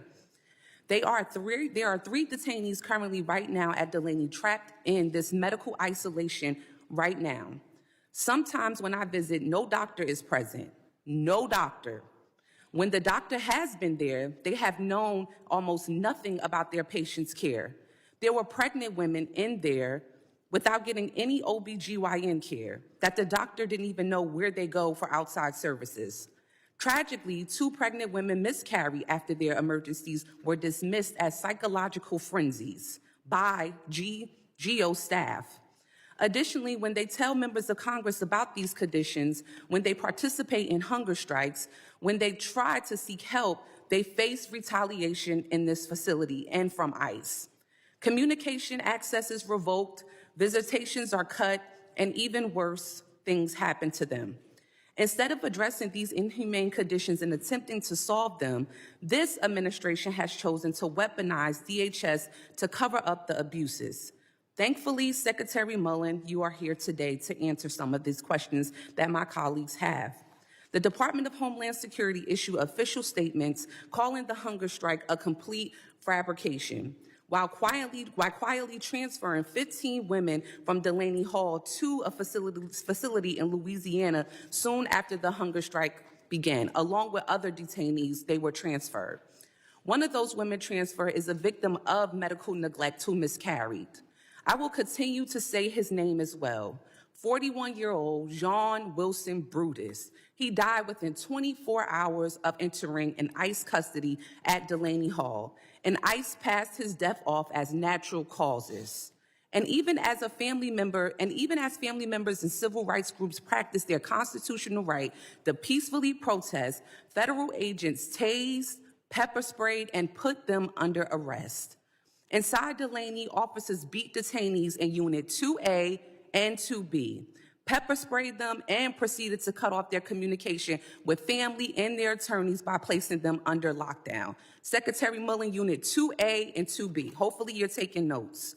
This department has doubled down on partisan showmanship as well, even threatening to stop the processing of international flights in cities like mine in Newark, because they don't like that Americans are protesting inhumane conditions and demanding oversight and accountability.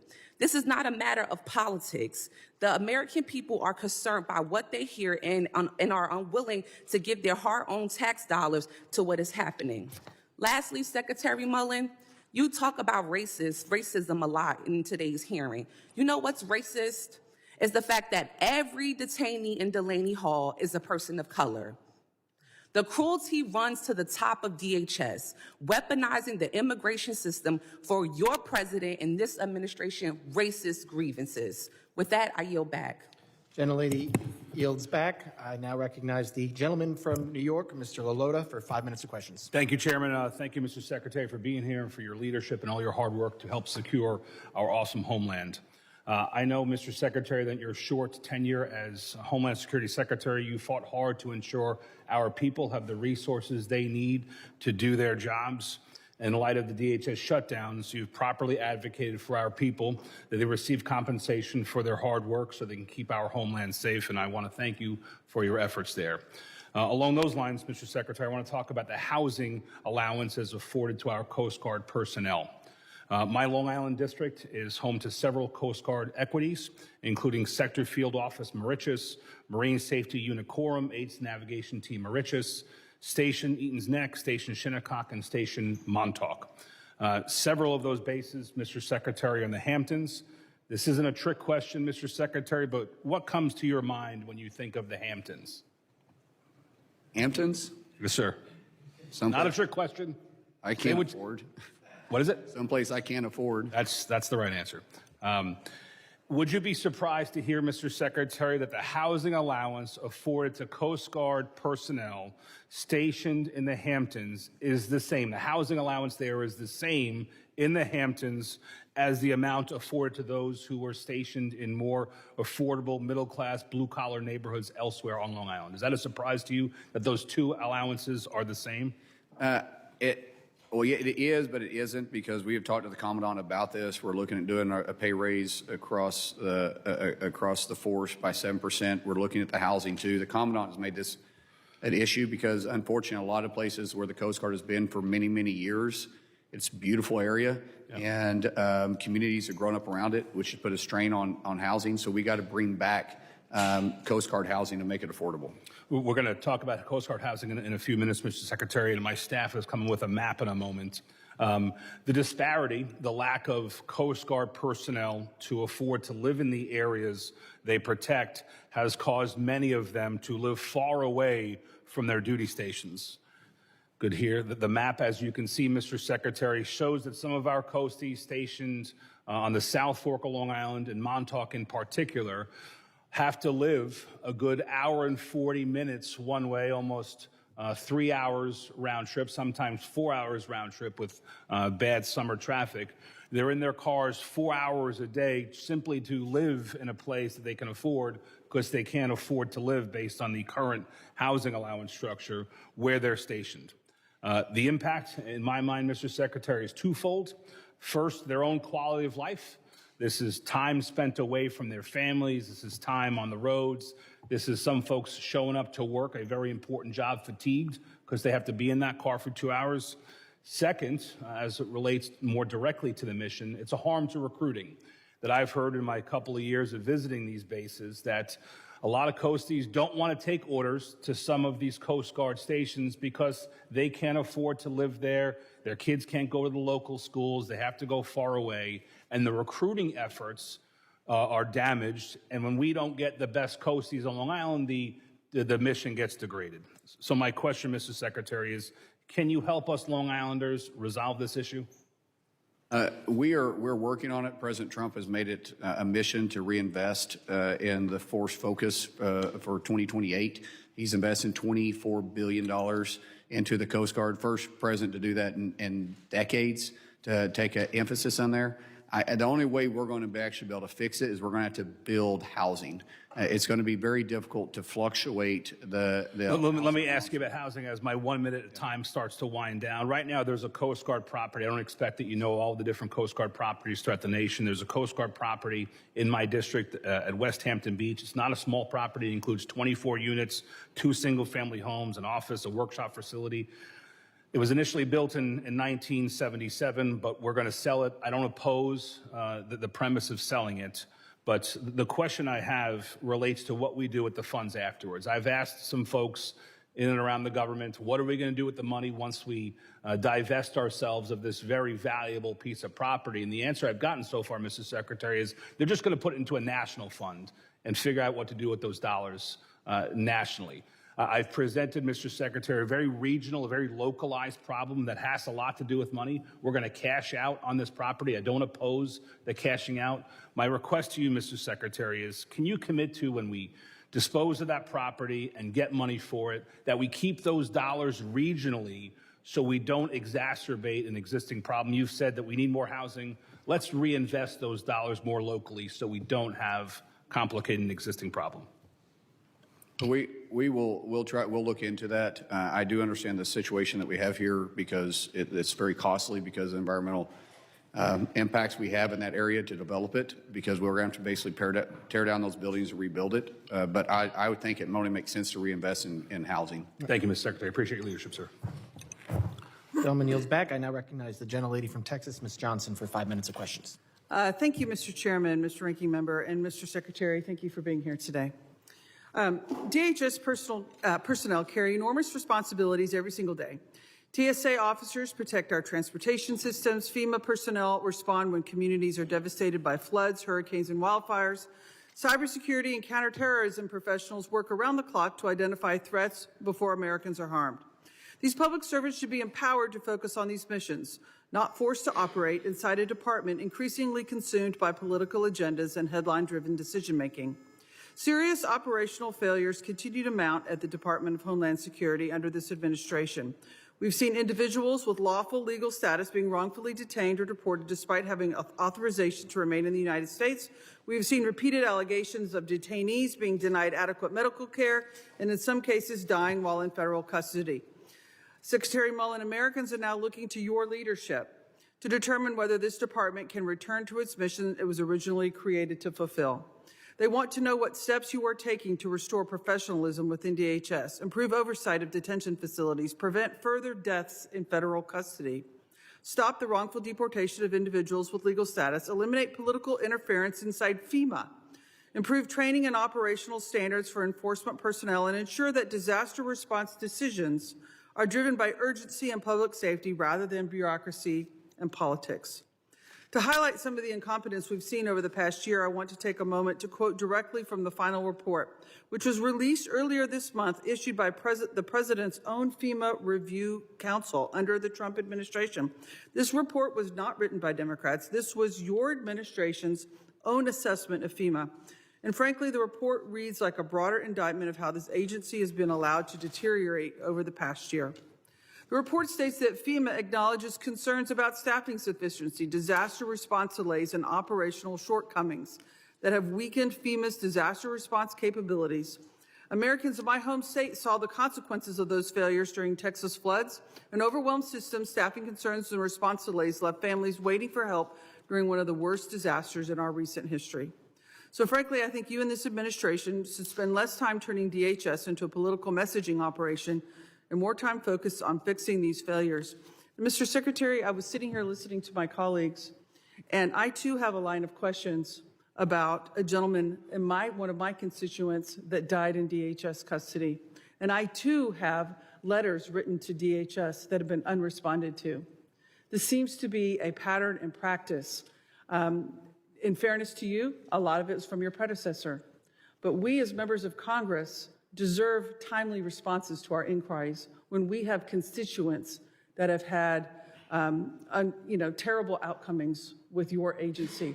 And I heard you say earlier that you're committed to do that. And I hope that's true for the letters that my office have sent you on multiple occasions relating to a death of Mr. Pakhtawali. He was a 41-year-old husband and father who was brought here on the Afghan evac program. He served alongside our men and women in military in Afghanistan and was brought here because his life was deemed in danger if he remained due to his service to our military men and women. And he was detained and dead 24 hours later. I think he and his family and this country and the Afghan community who've risked their lives to help our men and women in the military deserve an answer as to what happened. And I've sent multiple letters, and I'm here again. And I asked your predecessor if she would respond. She told me she would. She did not. Now I'm asking you, can you please get me a response to what happened to Mr. Pakhtawali in your custody? Yes. Because is it possible that we can get a copy of that letter just so we can find it? There was a lot of stuff that's been hard to find. Absolutely. And I don't think, I may be wrong, but I don't think we received that letter since I've been in office. I will be happy to resend it to you. Thank you. Because we have asked on multiple occasions, it's not normal for a 41-year-old to be detained, taking his kids to school, and to be dead in your custody 24 hours later. That's not a normal, natural course of events.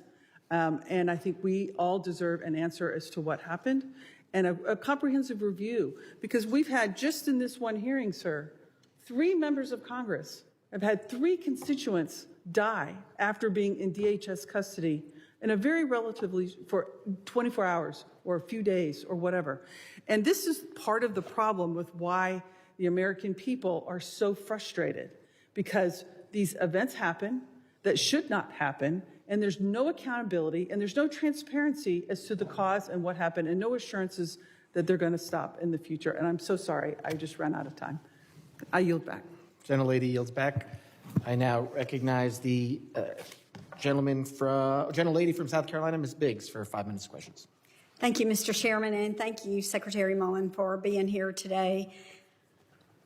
In January of 2025, President Trump issued an executive order number 14157, formally designating cartels and other transnational criminal organizations as foreign terrorist organizations and specially designated global terrorists. This was a consequential action and one that fundamentally reframes how the federal government must approach the threat these groups pose. These are sophisticated, violent, ideologically motivated organizations that control territory. They weaponize human beings and deliberately target the vulnerable and those on our borders only to advance operations inside the United States. The FTO designations created by Executive Order 14157 are legal tools with operational consequences, and I want to understand how DHS is using them. With that framing in mind, I want to ask you directly, how has the Department of Homeland Security used these new tools to protect Americans from terrorist cartels? And have these tools helped the department arrest cartel-linked criminals and seize their money and assets and break up their networks here in the United States? Thank you so much. Through CBP and HSTF and a partnership with the Mexican government, we've seen record amount of seizures, of drug seizures, money seizures, weapon seizures, and plus the arrest of these cartel leaders. They are highly sophisticated. They're highly organized too. Every single inch of our southern border and Mexico's northern border is controlled by 9 separate cartels, and they call them plazas, and they have plaza bosses in every single one of them. Majority of those plaza bosses, well, actually every single one of them, we know who they are. We're actually searching for them, we're actually arresting them, and we're constantly leaning in towards the threat. We've seen drug seizures go up and the availability of drugs in our cities go down. Fortunately, we've seen fentanyl deaths go down, but they're way, way too high. That's all the pressure that we continue to pour into it. That's because of President Trump's leadership and the war that we have waged against the cartels and the poisoning of our streets and our cities and the amount of criminal activity that's taken place. Every single order that the president has put in place has caused these cartels to squeeze. And because we took the human trafficking away, which was a multi-billion-dollar industry that was stood up underneath the Biden administration, has went away. They started pushing harder on the drugs. We saw the narco boats. We started attacking. We started attacking the trafficking lanes on our borders. Now we're seeing them go underground. We're putting in that technology. But we need more partnership. And I just recently returned from Mexico City, speaking with President Sheinbaum and her cabinet about the cooperation. And I will tell you, we've been impressed. They have been very cooperative, way more cooperative than the last administration, but they still believe in their sovereignty, and we have to respect that. Well, thank you so much for your efforts. I know there has been a lot done, but we still have a lot of work to do. I represent a district that covers between Atlanta and Charlotte, Interstate 85, and we have seen trafficking of drugs and people, as a matter of fact. Huge human trafficking corridor right there, as you're aware of. Absolutely, and we were in district this past week working, and I met with one of my constituents who just recently lost his wife to a fentanyl overdose, and people are still crying out, and it's still a huge problem, and we should have never gotten to this point. And thank you to your staff for all of their efforts in stopping this. Thank you so much. A staggering statistic I learned yesterday from Senator Hagerty was that they've had 41 deaths in Tennessee that is directly related to illegals in this country. That's part of the problem with the human trafficking. The drugs are a second problem. Every death that comes from illegal drugs coming in the country or from someone that was entered in this country illegally is one too many. It should never happen. Absolutely, and it's hard to sit here and hear about the negativity and pointing the finger at ICE agents when I can tell you over and over individuals in my district that have been impacted by illegals who've taken the lives of so many people, and it's unfortunate that we turn our head to that. Thank you. I yield back. Gentlelady yields back. I now recognize the gentleman from Puerto Rico, Mr. Hernandez, for 5 minutes of questions. Thank you, Mr. Chairman. Mr. Secretary, FEMA has failed Puerto Rico. We're 3 months away from the 9th anniversary of Hurricane Maria, and there's still over $24 billion left to disperse. According to a RAND report, at the current pace, the reconstruction projects won't be finished until 2051, basically after my newborn baby graduates from college and when he is probably graduating from grad school. This is not by accident, this is by design. There's an Inspector General report that says that inadequate technical assistance and guidance from FEMA is responsible for the slow disbursement of funds. The Trump administration is largely responsible for this failure. Kristi Noem made things a lot worse. She enacted a stupid, ridiculous, absurd policy that anything over $100,000 had to be signed off by her. That blocked over $2 billion for Puerto Rico. Secretary Mullin, I believe you rescinded that policy. Do you agree that it was a bad policy? People have different leadership styles. That's not my leadership style. I believe empowering people. But it's a yes or no question. Do you agree it was a bad policy? It's not personal. It wasn't my decision. I'm just saying I just managed different. Well, you decided to rescind the policy, right? Well, if you hire different managers for different parts of the country, I think we agree it was a bad policy. Thank you. Would you support legislation to make sure that policy doesn't get reinstated? Would you support legislation to basically enact your leadership preference that I no longer make the policy, you guys do. I will enact whatever you guys pass. And would you be supportive of that? You have opinions over policy. You're here. It's not my place to lean in on the policy. I just want to get my agency funded. That's it. Okay, I think you do lean in on policy a lot. You're doing it today constantly, but I think you should. I have a bill called the Disaster Aid Without Delay Act. Sorry, I reclaim my time. I reclaim my time. My bill, the Disaster Aid Without Delay Act, would do just that, and I hope my colleagues join in co-sponsoring it. Now, Mr. Mullin, on February 20th, after a meeting with our governor, Kristi Noem fired FEMA's Puerto Rico Recovery Coordinator, Andres Garcia Martino. On May 20th, 3 months later, we found out he was reinstated. Why was he fired? I was the one that fired him. I don't know. Why was he reinstated? Well, we're looking for good people to be put in place, and people have different ideas. I reinstated several people in court, including my deputy secretary that's sitting beside me. So is it common to fire and rehire people at DHS right now? No, I think people have different management styles. Is that good for the agency's stability? You want me to answer the question? Sorry? I mean, you asked me a question, I'm willing to answer it. I don't want to talk over you. Okay. But is it good for the office's stability to be firing and rehiring? we have different management styles. That's just common in any business or government. When you bring in different leadership, they have different management styles, and they look at things differently because they may reprioritize their roles. Okay. And that's what we did. Since I'm running out of time, Mr. Mullin, are you familiar with Core 3? Did you say Core 3? Yes.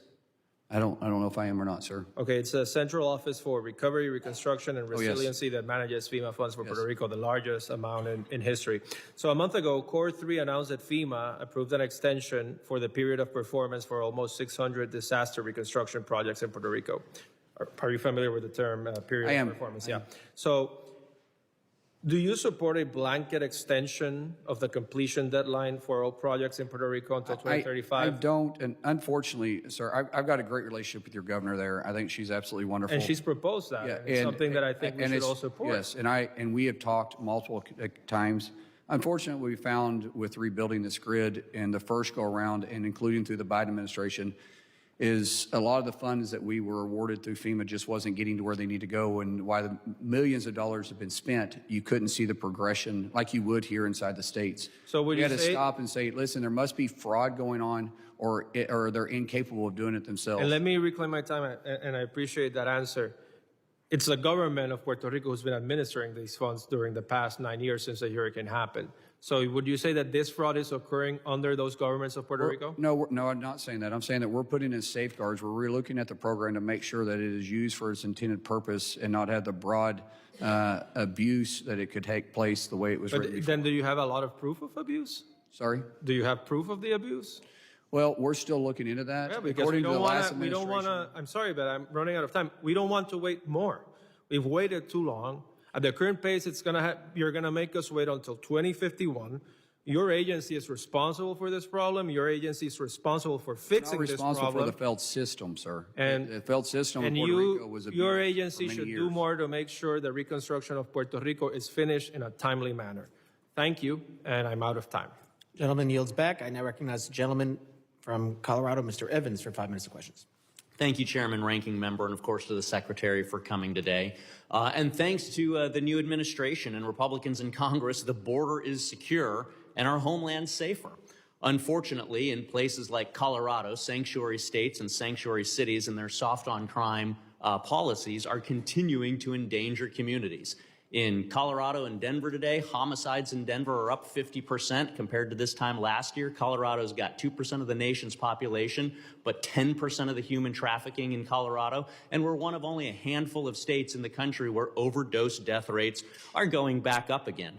And so, Mr. Secretary, we know who's responsible for a lot of that. It's the cartels, the foreign terrorist organizations, the organized criminal enterprises.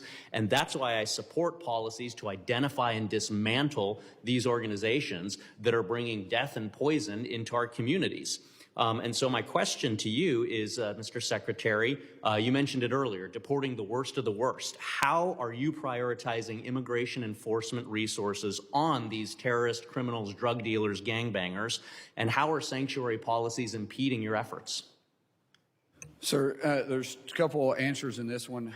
First of all, the 287G program, where we partner with local law enforcement and state law enforcement, really helps put the pressure on these illegals. It's where we reimburse a local community, the state, for equipment, for hours that they put in to help go after the worst of the worst. We don't see that cooperation in throughout Colorado because of Governor Polis's policies. And we also have a huge issue with the lax banking policies in the state banking system with the drug trafficking. It creates a safe haven for money laundering to take place throughout Colorado, and we see some of the worst places in Denver. When you do that, you encourage that kind of behavior. When you become a sanctuary city, you don't just become a sanctuary city where you're housing criminals, but that criminal activity pushes out from that state into surrounding states and surrounding areas, and you attract more of that criminal activity because the individuals feel like they're safe in there. They don't have to worry about local law enforcement looking at them because they're a sanctuary city. They know they'll be pulled over and be released. Even when we ask for retainer on some of these individuals that have serious criminal backgrounds, they release them constantly. And I know it's not the state police or the local law enforcement. They want to do their job. It's the local officials and your governor that's handcuffing them from being able to enforce the rule of law. Thank you, Mr. Secretary. I wish we could have 287G programs in Colorado, but ruling Democrats explicitly outlawed those. We've talked before. You know, I was a cop in the Denver metro area for a little bit over a decade, sergeant, lieutenant. So not only was my responsibility to get the bad guys, but it was to preserve those professional standards within the agency and make sure we're following the law. And so during your confirmation, I was very pleased to hear you say that under your how you run the department, that ICE would need judicial warrants unless there were some of the exceptions, but they would need judicial warrants to go into homes to make arrests the same way I needed when I was a cop. Can you just talk very briefly about how you're implementing that requirement in the department? Yes, if we're going to be entering a business or a house and we're not in pursuit currently after the individual, we want a judicial warrant to go in there. There's two things that happens, right? It covers the officer that's walking in the door just in case something takes place. It also assures us that we have the authority to do so what is deemed necessary to get the fugitive we're after. So we want to make sure we have cover, but there is exceptions. The administrative warrant can be administrated if the individual is avoiding us by running through places of business, running into an apartment complex, going through a door. We feel like they're a danger. We've got to enter in there. We don't have time to stop. If we're going to knock on your door at 3 o'clock in the morning, though, we'll have a judicial warrant. Glad to hear it. There's Supreme Court approved exceptions to the judicial warrant. You got to learn them in Police Academy. It sounds like that's exactly what you're referring to. Exigency, fresh pursuit, things like that. Final question to you.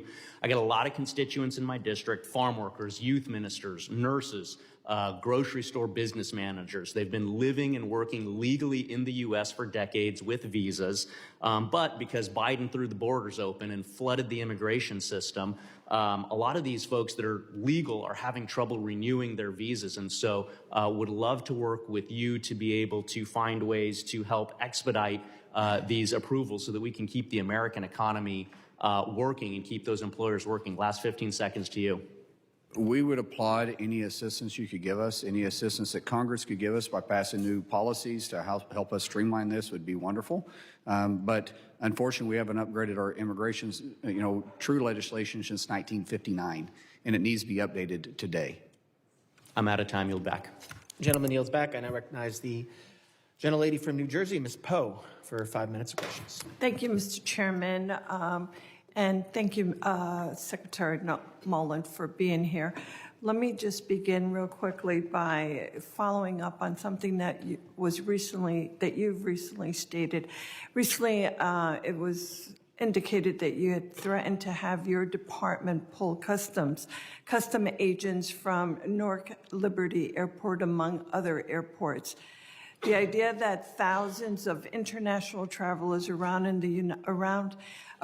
in the United States for the World Cup could be turned around at the airport is not only obscured, but reckless and dangerous. That is why a broad coalition of industry groups, including the Chamber of Commerce, the U.S. Travel Association, and the Airlines for America are strongly opposing your plan, noting that it will cause chaos for travelers, fights, and our economy, while also posing safety risk. Today, Mr. Secretary, would you commit to not pulling any custom officers at Newark International Airport? Ma'am, first of all, I want to thank you. You've been sitting in front of me this whole time, and your demeanor has been very polite, and I do appreciate that. That speaks a lot about someone. My whole purpose of having to flex with personnel was because prior to the Governor Sherrill allowing the state police and local police to respond, they were saying they didn't have the resources. We were having officers get hit. We were having employees have a hard time getting in and out of work. Their vehicles were getting damaged. Federal vehicles were getting damaged. And what we have to do is prioritize our resources. So as long as they're still cooperating, which they are, and it worked out great when the state police showed up and local police showed up and started taking control of their streets, we can secure our building. But when we got to make ways for our employees to get in and out of work because their vehicles are getting damaged, they're getting threatened, we have to prioritize our Secretary, staff. I'm so sorry. I know. I'm just trying to answer your question. No, I appreciate it. It sounds to me like you're agreeing that you will not be pulling any of the officers from the Newark International Airport, so long as the two entities are able to work, and it appears as though that there is cooperation being held. As long as the cooperation continues, yes, ma'am, that is correct. Thank you so very much. I just want to, I'm not trying to be rude. No, I just want to make sure that I get an opportunity to ask the other questions. As you know, last week, I conducted a visit to Delaney Hall. This was an oversight of a rogue facility that should, in my opinion, be shut down. What I witnessed was shocking. Delaney Hall cannot provide the basic need of human beings being held there. It is a stain on New Jersey and on our country. Detainees are being given moldy bread and lunch meat. In fact, while I was there, that was clearly shown to me where there was actual mold on the lunch meat. Those are the kind of food that they are being served, food with worms and absolutely filthy water. They are not receiving adequate medical care. Let me just ask, Mr. Secretary, when the New Jersey Department of Health arrived to examine conditions, they were initially turned away. They were later allowed to enter only into the kitchen and nowhere else. Not any of the medical bays, not the sleeping areas, not bathrooms, nothing. That was absolutely inappropriate, and it's a disgrace that they were not allowed. New Jersey continues to push for full access, but ICE and the GEO, please tell me otherwise, groups have refused. Can you commit to granting New Jersey Department of Health full access? Can we get your cooperation to the facility to ensure basic sanitary conditions that are being met?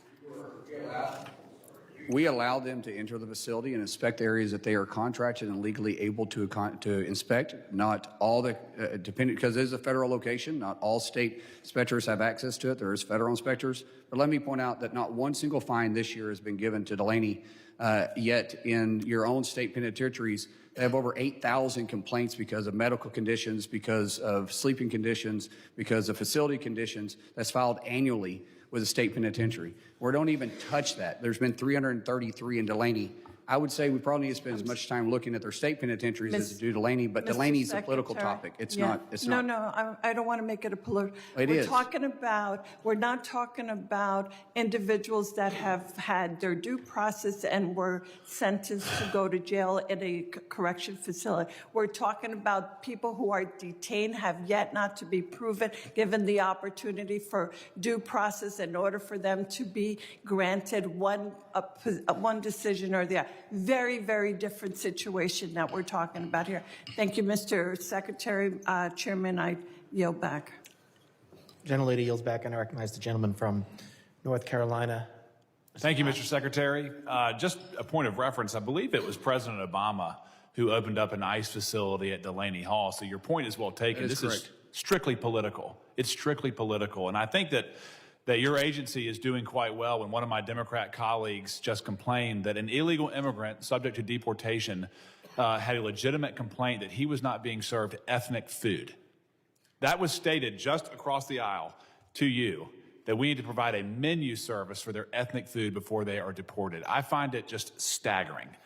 And what's most staggering about this, Mr. Secretary, is that unchecked mass migration obviously transforms our country for the worse.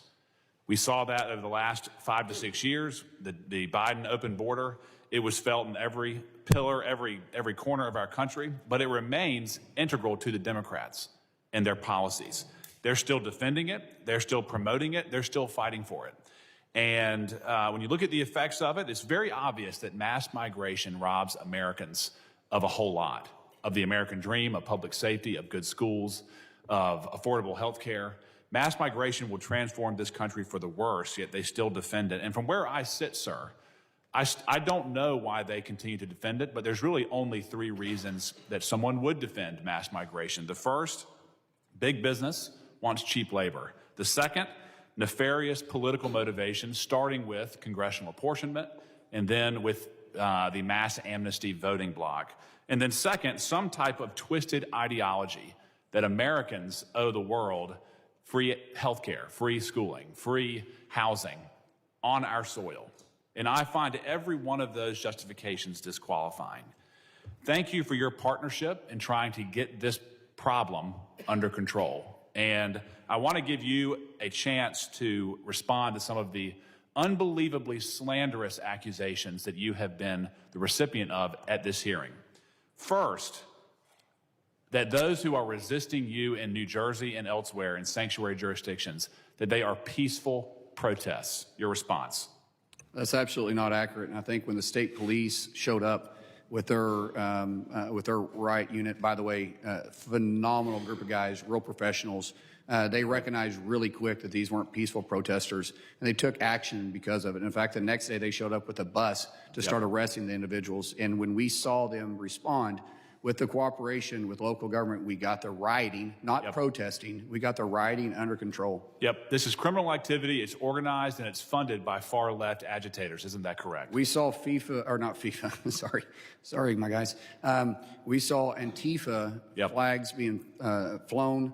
We were doing facial recognition out there. We saw individuals coming in from Portland that had organized those riots. And we were in the process of tracing down the funding, which was funding this rioting, not protesting, rioting. It's criminal. Secondly, one of the most disgusting but common accusations is that your agency exercises white supremacy. I'm a former federal prosecutor. I know that Border Patrol is a majority-minority workforce. The agents for Border Patrol are a majority-minority, heavily occupied by Hispanic Americans, patriots. To say that they are white supremacists is disgusting, it's a lie, and it's a politically motivated attack. Same thing with ICE officers. Vastly overpopulated with minorities as opposed to the general population? Your response. Unfortunately, what we see is when the left can't argue actual factual points, they just move to racism, and and it's reckless and demeaning to all of our federal employees throughout DHS. And we have to stop it because it feeds into this narrative that you hear chanted all the time in these rights, not protest. I'm okay with protest. Sure. You have the right for the First Amendment, but you do it in a peaceful way in a legal area. That's right. If anything, sir, I would submit that we're being too tolerant to the rioters who obstruct law enforcement from carrying out their duties. I have zero tolerance. If you verbally assault our officers, you go after our vehicles, you assault our property, you assault one of our officers, we will find you, we will arrest you. And lastly, I want you to answer. The Democrats claim to be that they want to remove the worst of the worst. But in Judiciary Committee, we had a sanctuary prosecutor from Northern Virginia who campaigned on the fact that he was going to consider immigration consequences before charging and before plea deals. He released murderers, he released pedophiles, he released violent criminals because they were going to be subject to deportation. It's disgusting. They are not working to remove the worst of the worst. They're not working with you to achieve that. Your response? In Delaney alone, over 35%, or roughly 35% of the detainees have serious criminal records. Yep. But if you release the criminals, you can't get a conviction. That's right. It's a nefarious circle. That's right. There's a lot more to talk about. Thank you for your time, sir, and we're ready to help you in any way that we can. Thank you. I yield back. Gentleman yields back. Thank you very much. And I now recognize the gentleman from Virginia, Mr. Walkinshaw, for 5 minutes of question. Thank you, Mr. Chairman. Mr. Secretary, do you recognize this? Actually, no, I don't. Okay. You stated that you have a different management style than Secretary Noem. And when you started, there were reports saying that DHS staff hoped that you could be the knight in shining armor to repair the agency's reputation, which was damaged by your predecessor. You mentioned earlier shutdowns and the impact that shutdowns have had on DHS. There's no question that's true. One of the things that the 2025 shutdown did not impact or slow down at DHS was the purchase of luxury jets. Your predecessor purchased 2 Gulfstream G700s, and then later, I think, a Boeing 737 MAX that they termed the big, beautiful airplane during the shutdown, while DHS staff were not getting paid. The Gulfstreams had special paint and cabin enhancements, the largest cabin of any Gulfstream. This is the top-of-the-line Gulfstream. An expert on private planes in the industry, when asked about the purchase, said it was, quote, bizarre, and that, quote, these jets are normally associated with billionaires. You just said you can't afford to visit the Hamptons. Neither can I. Okay, I can afford Hold on, I haven't asked you a question. On April 17th, a spokesperson from your agency said, under new leadership, DHS is assessing all of our resources, including aircraft, to maximize efficiency, and that you, the Secretary, 100% focused on ensuring the needs of our department are met while being the best possible steward of taxpayer dollars. That's April. On May 27th, it was reported that flight logs show that you have used one of the Gulfstreams to fly to Oklahoma, the $80 million Gulfstream. Have you used the Gulfstream jet to fly to Oklahoma, Mr. Secretary? Sir, under statute, I'm required to provide... You used the G700. Okay, thank you. No, So, you asked me a question, sir. Can I answer the question? You answered the question. You said no, I didn't. yes. No, because... Reclaiming my time, Mr. Chairman, he's walking reclaiming over my an time. important fact. You answered the question. Again, we will remember, you get to ask questions, the witness gets to answer the question. By statute, I'm required... I'm familiar to with the provide- statute. Okay, then you know why I have to fly a government plane. Yep. And so my family is in Oklahoma, like you. Reclaiming go my home time, a Mr. lot. Chairman. I also like to go visit Reclaiming my time. It appears to me that you assessed the aircraft, and your assessment is you really like flying on the Gulfstream. As a senator, Sir, you're making reclaiming my time, Mr. Chairman. Questions and answers. I didn't ask a question. Okay. He's making an assumption As senator, about something Mr. you're walking Chairman, are into you going to that you're control not the familiar witness? with, or you're using... Suspend the clock, Mr. please. Chairman. Suspend the clock. In the Senate... Hold on, suspend the clock. Everything's suspended right now. Again, you have a statement, questions. Secretary, you can address the questions when there's a question. members, as you know, we had some just read statements. When you have the time to answer and you want to say that something was not truthful, you can answer the questions. But again, this is the members' time. We will let them use it as long as they do it within the rules, as they see fit. When you are asked a question, you will be afforded the opportunity, and the members should afford the witness the opportunity to answer the question. I do not want people. This is when people are talking over each other, we're not actually getting to what we want to get to. So let's try not to do that. I appreciate it. We will add 10 seconds back on because I did suspend and the clock kept running. But again, please, Mr. Secretary, if something that is said is not truthful, you can address it, but just wait for the question to be asked. Wait for the question to be asked, and then you can address it. Question asked, sir. He's making accusations just because he's trying to make a Nothing I have said is untruthful. I'm still me. Doesn't make it fact just because Still me, everyone. Everything I've said is a fact. That is not true. It is. It is not true. Excuse me. It is. How do you think it's true? Factual because it's your opinion isn't anything. I don't want to be here all day, but I will adjourn this until everybody calms down. We will, again, if something that is said is not truthful in a statement and the Secretary wants to address it when he's asked a question, he can say something was not truthful. He can answer the question. You can ask it. If you want to make your statement, you will make your statement. But we will not talk over each other.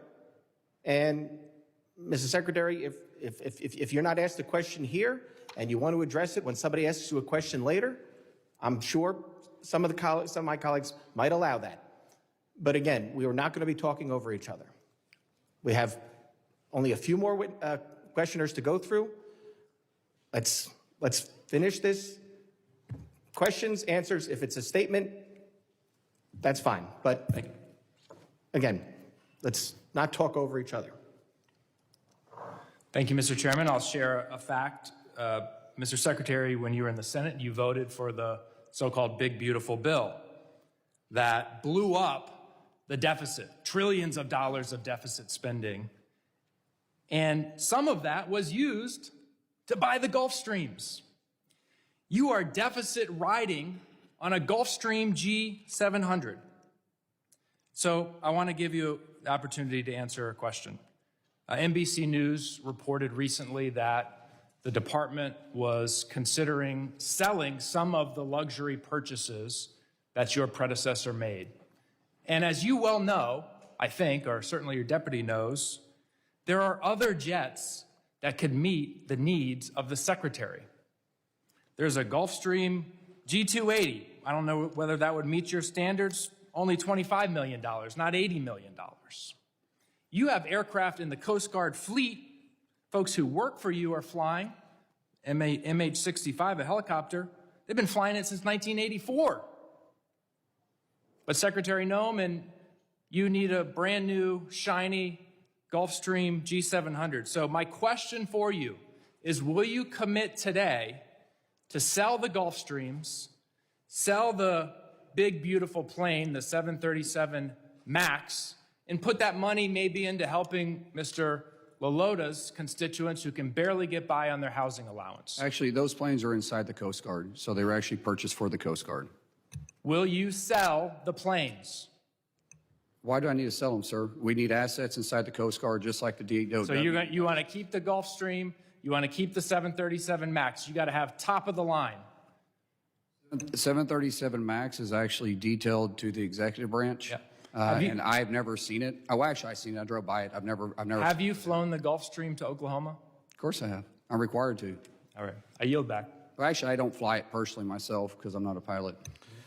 Gentleman yields back. I now recognize the gentleman from California, Mr. Fong, for 5 minutes of questions. Thank you, Mr. Speaker.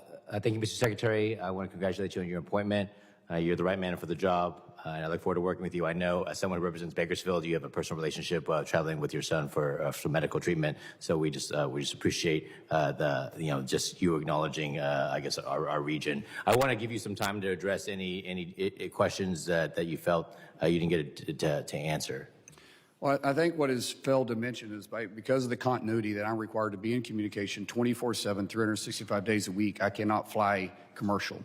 I'm required by statute, the same as the Department of War, same thing as the Department of Justice, same thing as the Vice President and the President. We have to be in communication at all times. So if I'm going to go see my family, which my family lives in Oklahoma, I'm required to take that. If I had other means, I'd be happy to take it. But just like I did when I was in the Senate, I flew back and forth every weekend. Thank you. I want to as a Californian, we certainly are concerned about the planning for the World Cup as well as the LA Olympics in 2028, heightened threat environment.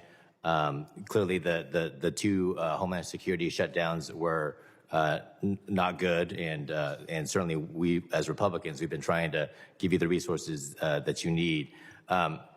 With that being said, these two international events will test every level of our Homeland Security operations. You know, as the Secretary now, what are the top vulnerabilities that keep you up at night, and what resources do you need to address these challenges? The biggest concern I have is honestly with drone defense. Our countermeasures with drones is I wouldn't say a vulnerability, but it is one of the areas that we are struggling with every single day.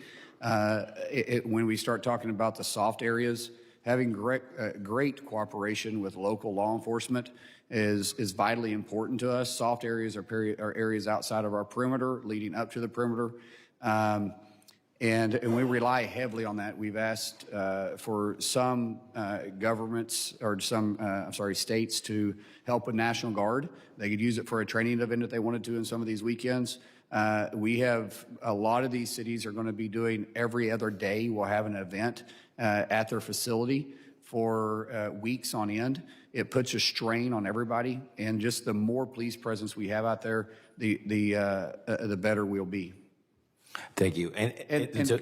Congressman, can I address one more thing too? Yes. By statute, I'm also required to have a number of seats, a set number of seats that's on the plane with me when I travel because of the continuity aspect of it, the resources plus Secret Service has to fly with me. So I can't simply jump into a smaller plane. I didn't make these rules. These rules were in place when I was nominated and confirmed to be in this seat.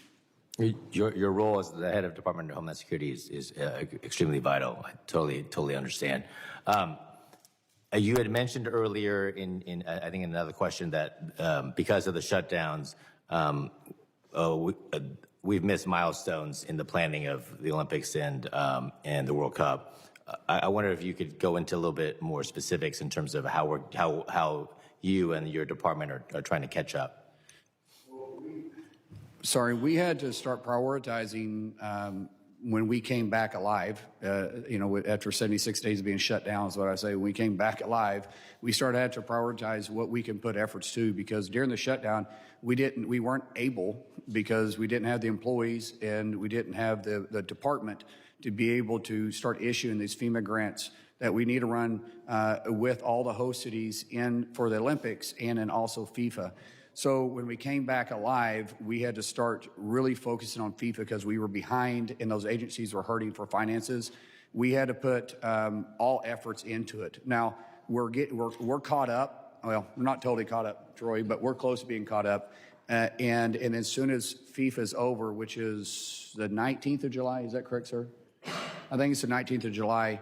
Or the 18th, one of the two of July, we will be able to start focusing on Olympics again. Just let me add too. We in the last 3 weeks since Secretary has taken over, we've released $6 billion in FEMA, and a big part of that to get back out to the states because we were pent up with these shutdowns. And I'll also just add to this is that one of the hardest part is.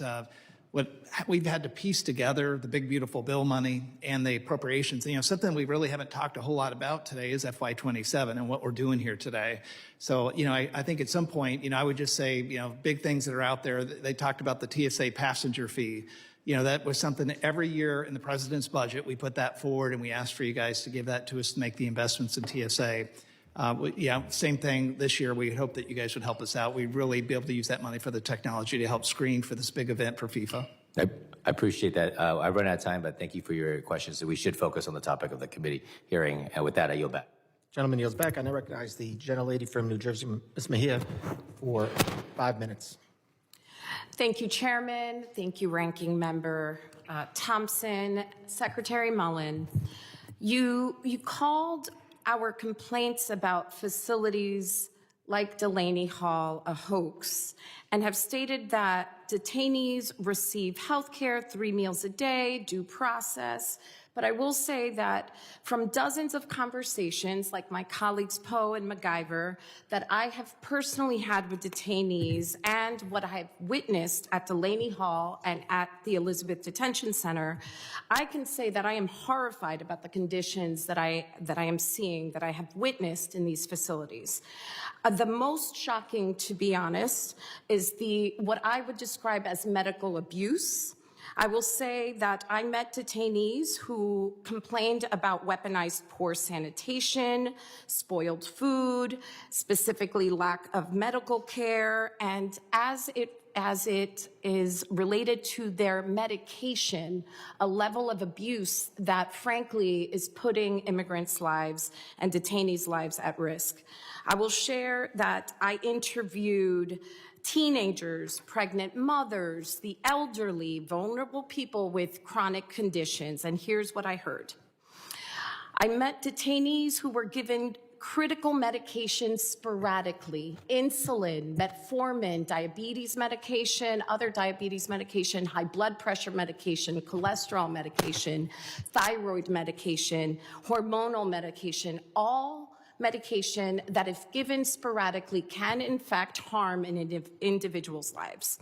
I met detainees who not only were given their medication sporadically or had their dosages lowered without consultation of their doctors, but I met detainees who were not even made aware of what medication they were given, just handed a bunch of pills and not told what had changed and whether or not any additions had been made. I also met detainees with chronic health conditions that were not being treated at all, or if they were being treated insufficiently. So, sir, I'm going to make it easy. I would like to ask you a few yes or no questions since we're short on time. Again, questions. So first, do you audit how many detainees have chronic illnesses like diabetes, cancer, heart disease, or any chronic disease? Yes or no? As I said before, we provide 2 times the medical personnel. Yes or no, per sir, person because I'm than the short New on Jersey time. State Penitentiary does. So you do audit the. I didn't say that. who's impacted? I don't know if we audit that specific issue. Okay, We so are that's a constantly no. overseeing Okay, our I'm going to take that staff. as a no. Do you monitor the conditions of detainees as warranted and prescribed by their doctors and not just by ICE employees or contractors? We have Yes or no? 2 times more medical staff than the state penitentiary does per Do individual. you monitor the conditions of detainees who have chronic conditions as prescribed by their doctors? Yes or We no? have 2 times the medical personnel. than Okay, its I'm own going to state take that penitentiary. as a I do not know the answer. Third question, detainees complain of healthcare treatment taking up to a week or more.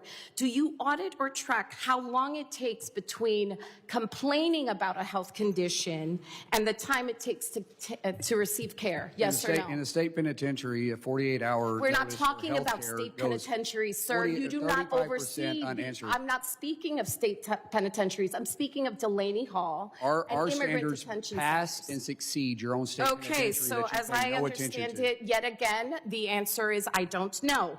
Will you allow New Jersey's Department of Health to conduct full and routine inspections of all areas, including areas that have impact on the health of detainees and staff? Where they are legally able to go by state statute and the federal contract, we will allow them to enter, which is what So we did if the the other day. bathrooms pose a health threat, are they allowed to go inspect the bathrooms? Depends on what's within their contract and our state agreement that we have with that federal So facility. I am hearing that it's a yes, that they should, given that Where they are detainees legally able to go based on the contract Okay, we have so with the again, state, I'm not going for to take political that as purposes. I don't know. Will you provide the state with the number of individuals that are detained, the number of seniors, pregnant women, individuals with chronic diseases like diabetes, congestive heart failure, hormonal conditions, cancer, or more? We are required to report. We will report. By the way, you made a statement about teenagers. I being out there. haven't We finished. don't hire. You can add in a moment. Will you institute a no tolerance policy for retaliation against any detainee or staffer that is a whistleblower? Is that a no? Gentlemen, gentlelady's time is now expired. I now recognize the gentleman from Tennessee, Mr. Van Epps, for 5 minutes of questions. Thank you, Mr. Chairman, for convening this hearing today, and thank you, Secretary Mullin and Deputy Secretary Edgar, for joining us. You both lead one of the most critical components of our entire government. The men and women of the Department of Homeland Security devote every day to keeping Americans safe at home. And as a citizen and as a father, thank you for all you do. The first group of questions are on the alignment between DHS and local law enforcement. There's an opportunity to improve DHS intelligence and analysis, intel sharing with local law enforcement that we have worked on and you all are leading on, so that intelligence sharing is a two-way street. Can you discuss how your plan to consolidate INA with other offices to report directly to you will affect reporting structures and improve intel sharing, and how it will better enable DHS's relationship with local law enforcement who need actionable intelligence? Yes, we're trying to expand the 287G program to bring INA in to allow us to work and cooperate. We have a cooperation with where we reimburse for equipment, for overtime hours, for salaries, and that's from vehicles to drone defense, to everything in between, to be able to work with them, to train them on intelligence gatherings. There's a lot of small municipalities that doesn't have the ability to do so. If we're able to give a grant to them where they can hire somebody full-time, and then we're able to train them and then and bring them up for training facilities, that's what we're doing. We have the ability to do it in a small scale. If we can include it in the 287G program, it'd be extremely helpful. Great, thanks, sir. Next question. How is DHS working with fusion centers in every state to maximize communication, clarity, and effectiveness? And many fusion centers are heavily reliant on DHS grants for staffing. How will this budget better support fusion center functions and relationships with DHS components? Yeah, hey, I'm going to go ahead and answer that. So and it kind of relates to your first question. The way that INA is set up, we have 88 different fusion centers across the U.S. we insert ourselves into. So we are the key line between the intelligence community and the law enforcement community into the local jurisdiction. So this budget, as you know, is kind of a combination between FY2027, what we've asked for at DHS, and FY2027, what the ODNI asked for in Title 50 type money, because a lot of stuff that we do is classified. So the way this is set up, the OSIM consolidation that you asked about that actually consolidates INA, one of the benefits of that that the President put forward is that we'll be able to consolidate the mission support, the things that aren't so focused on the fusion centers, like CFOs, 3 CFOs for those different groups, procurement leads, all that. We basically are taking a lot of the back office out of that organization and being able to focus it on fusion centers. Great. Thank you, sir. Moving on to the Coast Guard, the budget request follows through on transforming the Coast Guard to meet modern needs. As the Arctic grows increasingly competitive, the Coast Guard is a critical piece of the U.S. force posture in the region. How does this budget support increased Coast Guard operations in the Arctic, and what else is necessary to ensure a capable and sustained presence in the Arctic? Icebreakers are obviously a huge asset that we lack. We have one icebreaker. Russia has 49. The president has made this a focus. Right now, we have 11 under contract. Hopefully, 3 will be delivered by 2028. And being able to respond to our own cargo ships, being able to respond to our own flagships, and also be able to help surrounding countries is vitally important. But it also allows us to get up to areas that are contested areas to which China is fishing in, Russia is exploring in, and areas they shouldn't be. So the focus that President Trump has put in there by putting $24 billion into realignment and investment with the Coast Guard is extremely important. Keep in mind, the Coast Guard is our first line of defense. Before they make it to our sovereign land, they take care of our coastal waters and in some areas pushing into the international waters. And the way they've been neglected over the years, for me, now being secretary over DHS and over the Coast Guard, I can't tell you how much I appreciate the investment President Trump has made and the focus he's put in there. We recently just came back from the Academy graduation. That's his second time to go to the Coast Guard graduation and be the commencement speaker. It's just unheard of. Yes, sir, I agree. Very, very glad to have that investment. Can I add Yes, sir. something specifically to FY27? So you'll see that the president asked for about another $1.8 billion to actually help with the staffing. And so specific to your request to the Arctic, not only for the Arctic cutters, but for the people that are needed to go up there. It's really important. We hope that you guys will support the budget. Thank you. Great. Thank you, gentlemen, for what you do. And with that, sir, I yield back. Gentleman yields back. I now recognize the gentleman from Louisiana, Mr. Carter. Thank you, Mr. Chairman. First of all, let me thank you for at least an attempt to balance and to measure the discussion. In order to get answers, we have to be able to have some flow of respect back and forth. So thank you for attempting to do that. Secretary Mullin, I'm a balls and strike kind of guy. I get the impression that you are too. So I'm going to treat it that way. And my line of questioning will be, I'll assume that you're going to tell the truth and you're going to do the right thing, as I'm going to be honest in my questions and try to return the favor. Let me start by thanking your organization for approving critical projects in my district that have been stalled for nearly a year, including flood mitigation projects in St. Bernard Parish and New Orleans. These types of mitigation projects are critical to communities in my district of South Louisiana, where we can still see destruction caused by Hurricane Katrina. Over 20 years later, the storms and the costliest natural disaster in U.S. history, claiming over 1,800 lives. FEMA's partnership and resources have been the backbone of Louisiana's rebuilding efforts. While the states have closed over 99% of the 2,000 recovery projects, we still need help. We have projects that are still waiting for resources. Mr. Secretary, the City of New Orleans and the Joint Infrastructure Recovery Program, JIRR, is a comprehensive FEMA-funded initiative to repair some 10,000 blocks of streets, drainage systems damaged by historic floods and storms. Will you please consider a time extension for these projects through 2028 to ensure that they can be completed responsibly? It's been just dragging along. I'll definitely look into it, sir. And any effort that you can will be greatly appreciated. Additionally, the state of Louisiana submitted time extensions. And I'll get back to you on that too, what we come up with. Okay. And what is the holdup and why, if we do or if we don't, what the reason is. Fair enough. Additionally, Louisiana submitted time extensions for 43 other Katrina-related infrastructure and facilities recovery projects across South Louisiana. These projects face extraordinary challenges beyond grantees' control, including COVID-19 disruptions and construction firms' capacity supply chain.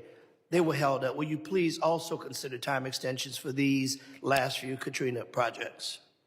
Yes, sir. I'll definitely look into it. And once again, I'll get back to you with our findings on it. Fair enough. Finally, I'd like to bring to your attention the impact of the recent Jones Act waiver on the American mariners. The Merchant Marine Act of 1920, also known as the Jones Act, requires that goods shipped between the U.S. and ports to be transported on vessels are American-built, American-owned, crewed by Americans, ensuring a strong domestic merchant marine fleet ready to transport national defense and economic security. The current waiver, initially issued in March and subsequently extended in August, has resulted in the loss of millions of dollars to our domestic maritime industry, with work instead going to foreign flag vessels that undercut cheaper labor. Approximately 95% completed waiver voyages primarily benefit maritime operators that do not pay U.S. taxes or comply with the U.S. immigration laws. If there's time, if there's a way, can you assist with advancing issues to address these? We just recently has opened up a new shipyard, I think in Corpus Christi. Is that correct? In Galveston, I'm sorry. And what we've seen, sir, I haven't seen the millions of dollars lost, because we're seeing that there was a huge backlog of product needing to move to the inland waters. and we didn't have the flagships, the vessels, and the crews to be able to get to them. And so right now, until we can get the ships built that can be flagged inside the United States, and we don't want to do any harm. The Jones Act, I have no issue with the Jones Okay, Act. with no disrespect, I have 43 seconds, and I think you've answered me, and I appreciate that. And notwithstanding, we can get into the particulars of if it was $1 million, it was 10 million, whatever. The reality is we need to make sure, and I think you'll agree, that we protect our American vessels to make sure that they're correct, and Jones Act is a way of doing that. Listen, it's been exhausting, very frankly, to hear my colleagues on the other side go back to Obama and Biden and Mayorkas. Listen, I'm a balls and strike kind of guy. I'm going to assume whatever happened in the past, whoever did it wrong, your job now is to get it right. And I want to give you enough time and room to do just that. Let me ask you a final question in my final 5 seconds. Mr. Secretary, the agents and officers who shot Miramar Martinez and killed Renee Good and Alex Preti, are they still working for DHS? I'm not sure. I know one of them's under investigation. The situation's under investigation, but I would assume typically in those situations they put on administrative leave. Once the investigation is complete, there'll be a determination if they stay on the force or not. And you mentioned, thank you, and I appreciate that. And then finally, thank you, Mr. You indicated that you had a zero tolerance for anyone that would violate the rights or safety of your agents. Will you also say on the record that you will also have zero tolerance for anyone who violates the rights of citizens? Gentleman's time's expired. Can he please just answer that? If he wants to answer it in his next second, he can. I think he was shaking his head for the record, so thank you, Mr. Secretary. Listen, I've known the Secretary for a very long time as a man who takes his job very seriously, and I'm sure he will always And I do think the my right comment suggested that I agree with Yep, that. I agree. I now recognize the gentleman from Pennsylvania, Mr. McKenzie, for 5 minutes of questions. Thank you, Chairman, and thank you to Secretary Mullin for joining us today. Appreciate you being here before the committee. I want to start by expressing my appreciation to your department and specifically FEMA for working with our Pennsylvania communities to recover millions of dollars of funding that they were owed from the COVID-19 pandemic. Earlier this year, I led an effort with several of my colleagues in our Pennsylvania delegation to advocate for the release of longstanding public assistance reimbursements that were owed to hospitals and health systems across Pennsylvania. These funds went back to an application that they submitted back in 2021. Ultimately, it ended up being $580 million of previously outstanding public assistance funding, over $103 million in support of hospitals and healthcare networks right in my Lehigh Valley and Pocono district. That funding is critically important. Obviously, it can go into their ongoing operations to keep our community safe and healthy, but that money was held up for years on end. And so I want to thank your department for being so responsive when we sent you that letter. Very quickly, in short order, you and your team were able to get those funds released and coming back to Pennsylvania to help, again, keep our communities safe and healthy. So I want to thank you for that. I can't take all the credit on that. That was a culmination between the Deputy Secretary and Brian Kavanaugh, who brought it to my attention. When we took it to the White House with President Trump, he immediately agreed to get the money out the door. So we went to Russ vote and the money started flowing. But it was just a matter of bringing it to the president's attention to get it done. Well, we appreciate that because, again, hadn't happened for probably about 5 years that they were owed that funding. So appreciate you being so responsive in getting it out to everybody back in our communities that needs that assistance. To that end, I would like to look forward. What are we going to do to make sure that these types of hangups don't happen going forward with FEMA? So can we talk about fiscal year 26 preparedness grant cycle, how it's being administered, what you're seeing going forward so that hospitals, nonprofits, local governments, first responders, everybody else in our community doesn't experience this type of delay again? Unfortunately, with FEMA, we have an issue with our own bureaucracy. And we have a gentleman right now, Cameron, who has been nominated by the president that hopefully we get confirmed quick. The president is laser focused in FEMA and getting it working and streamlining, making sure the dollars get to the states faster instead of being held up in FEMA like this. And I appreciate that, but it's going to take some time. It's a huge agency.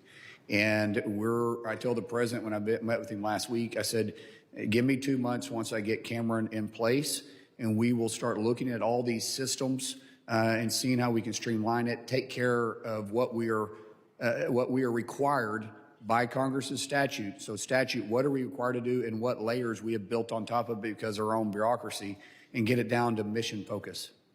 Thank you, and appreciate your focus on this issue. As you pointed out, these funds are so critically important, and getting them out in an appropriate but also timely fashion is important. So thank you for your focus and work that you're doing on that going forward. I'd like to shift gears. In your opening remarks, you talked about how the Biden administration had lost track of over 100,000 unaccompanied minors, and that you were in part tasked with tracking down and rescuing some of these children who were in really heinous situations, whether it be sex traffic, human traffic, forced labor. Please talk about your ongoing efforts, how you're making progress on that front, what we can do to be of assistance as we move forward. Using rough numbers, 340,000 kids were lost underneath the Biden administration, lost. I mean, we had no idea where they're at. There had been no checks on them. There was, from the time they were released at the state level, excuse me, or from the border to where they'd been, no one had been contacted to say that that was actually where they're at and what they're supposed to be doing. We have now recovered over 120, that could be 140, but I think it's 120,000. And those are the cases that they were where they were supposed to be. Some of them we had moved and we had to track them down. Now we're going after the hard ones, which is the ones we're very afraid are either in labor trafficking, human trafficking, sex trafficking, and it's very, very concerning. Every single day matters. During the shutdown, it put that mission at risk, and we wasn't able to do things. We've been through 4 shutdowns. The last one was 76 days. HSI is the one that leads this, and we lost our partnerships with state and local because we wasn't able to fund them because we fund their activities as they work alongside us, and so we're just now standing that up. Thank you for your work to protect those incredibly vulnerable children, and look forward to continuing to work with you. Thank you, Congressman. Thank you. Gentleman yields back. I now recognize the gentleman from Texas, Mr. Green, for 5 minutes of questions. Thank you, Mr. Chairman. I thank the ranking member as well. Mr. Chairman, the Secretary has commented on race, a topic that I believe I'm eminently qualified to speak on, given that in my lifetime, I went to the back door to get my food. I drank from filthy colored water fountains. I sat in the back of the bus, in the balcony of the movie when a seat was available. So let me just share some of the characteristics of a racist, Mr. Secretary. A racist will depict people of color as apes. The pictures have been blurred, but you know who they are. This is what a racist would do. And a racist wouldn't apologize after doing this. Mr. Secretary, that's what a racist would do. A racist, Mr. Secretary, would take offense at peaceful protest. You said you believe in peaceful protest. This was peaceful protest, Mr. Secretary. Racists take offense at peaceful protest.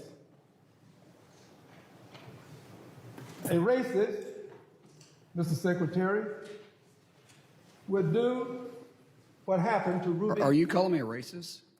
A racist.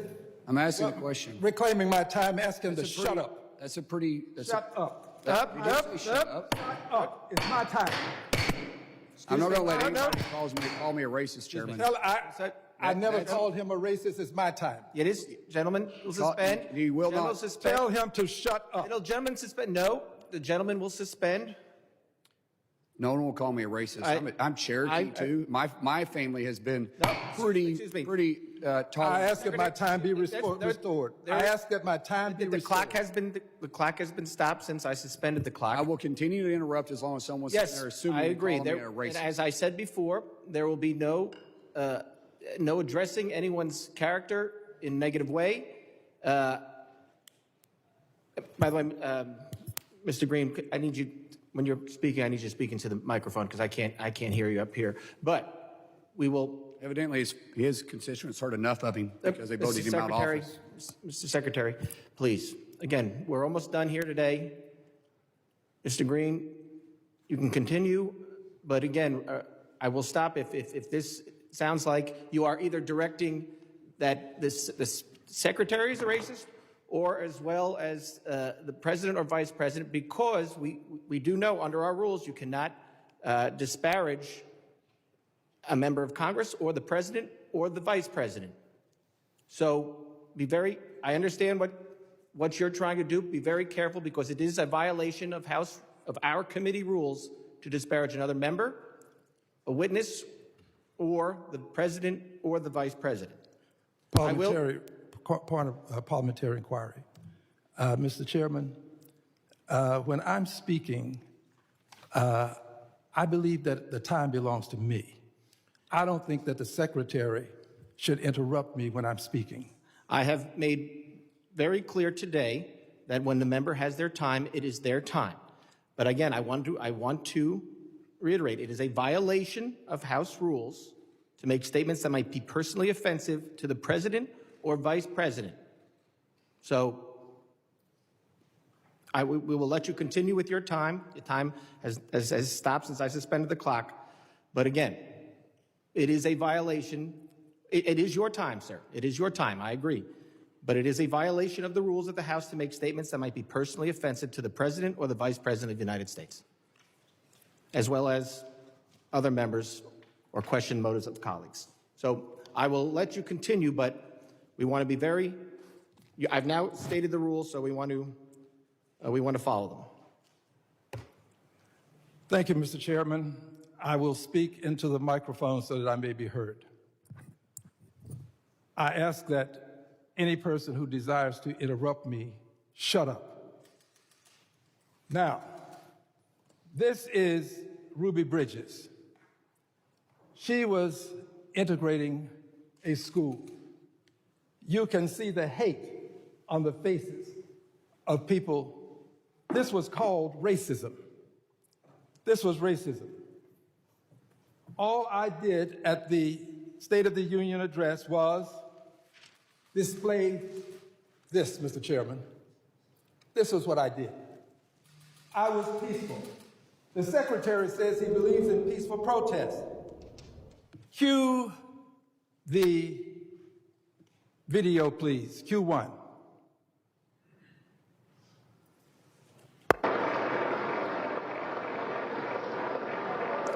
Freeze the frame, please. That, my friends, is the Secretary of Homeland Security.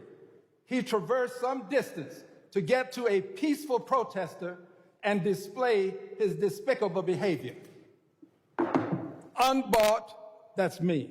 Unbossed, unafraid, that's me. And by the way, unelected, yes. Liberated, Democrat. You, sir, have engaged in despicable behavior. Now, let's just talk for a moment about this behavior. It's not the only time that you've behaved in a dastardly way. Cue the second video, please.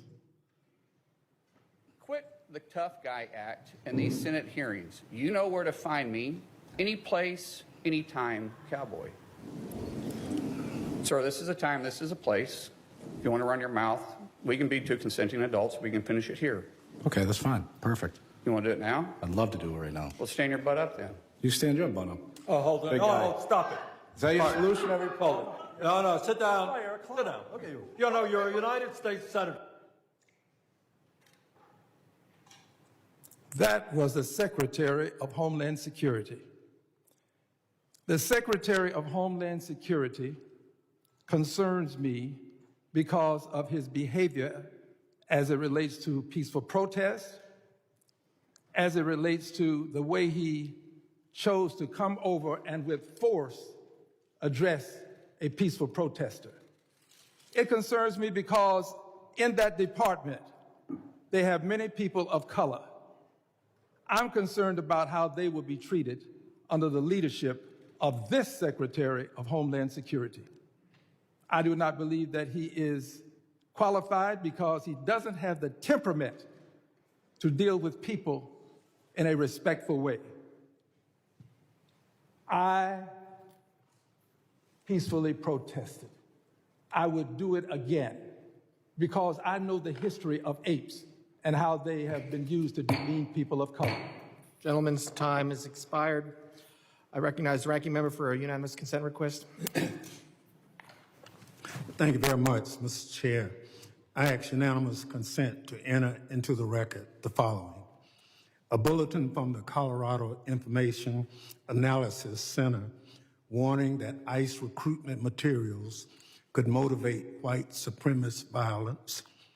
A report from the Global Project Against Hate and Extremism that DHS continues to post white nationalist content on social media, and an article from the New York Times that DHS hired a social media manager with a history of making white nationalist posts. Without objection, I recognize the gentleman from California for UC request. Thank you, Mr. Chairman. I have unanimous consent to submit for the record article, woman held by ICE for 25 days, despite evidence of citizenship, finally gets a U.S. passport. Without objection. UC request. Recognize the gentleman from Texas for a unanimous consent request. That the posters in an appropriate size be placed in the record, and that a document indicating the percentage of persons of color in Homeland Security be added to the record as well. Without objection. The members of the committee may have some additional questions for the witnesses, and we'd like to ask the witnesses to respond to these in writing. Pursuant to Committee Rule 7E, the hearing record will be held open for 10 days. Without objection, the committee stands adjourned.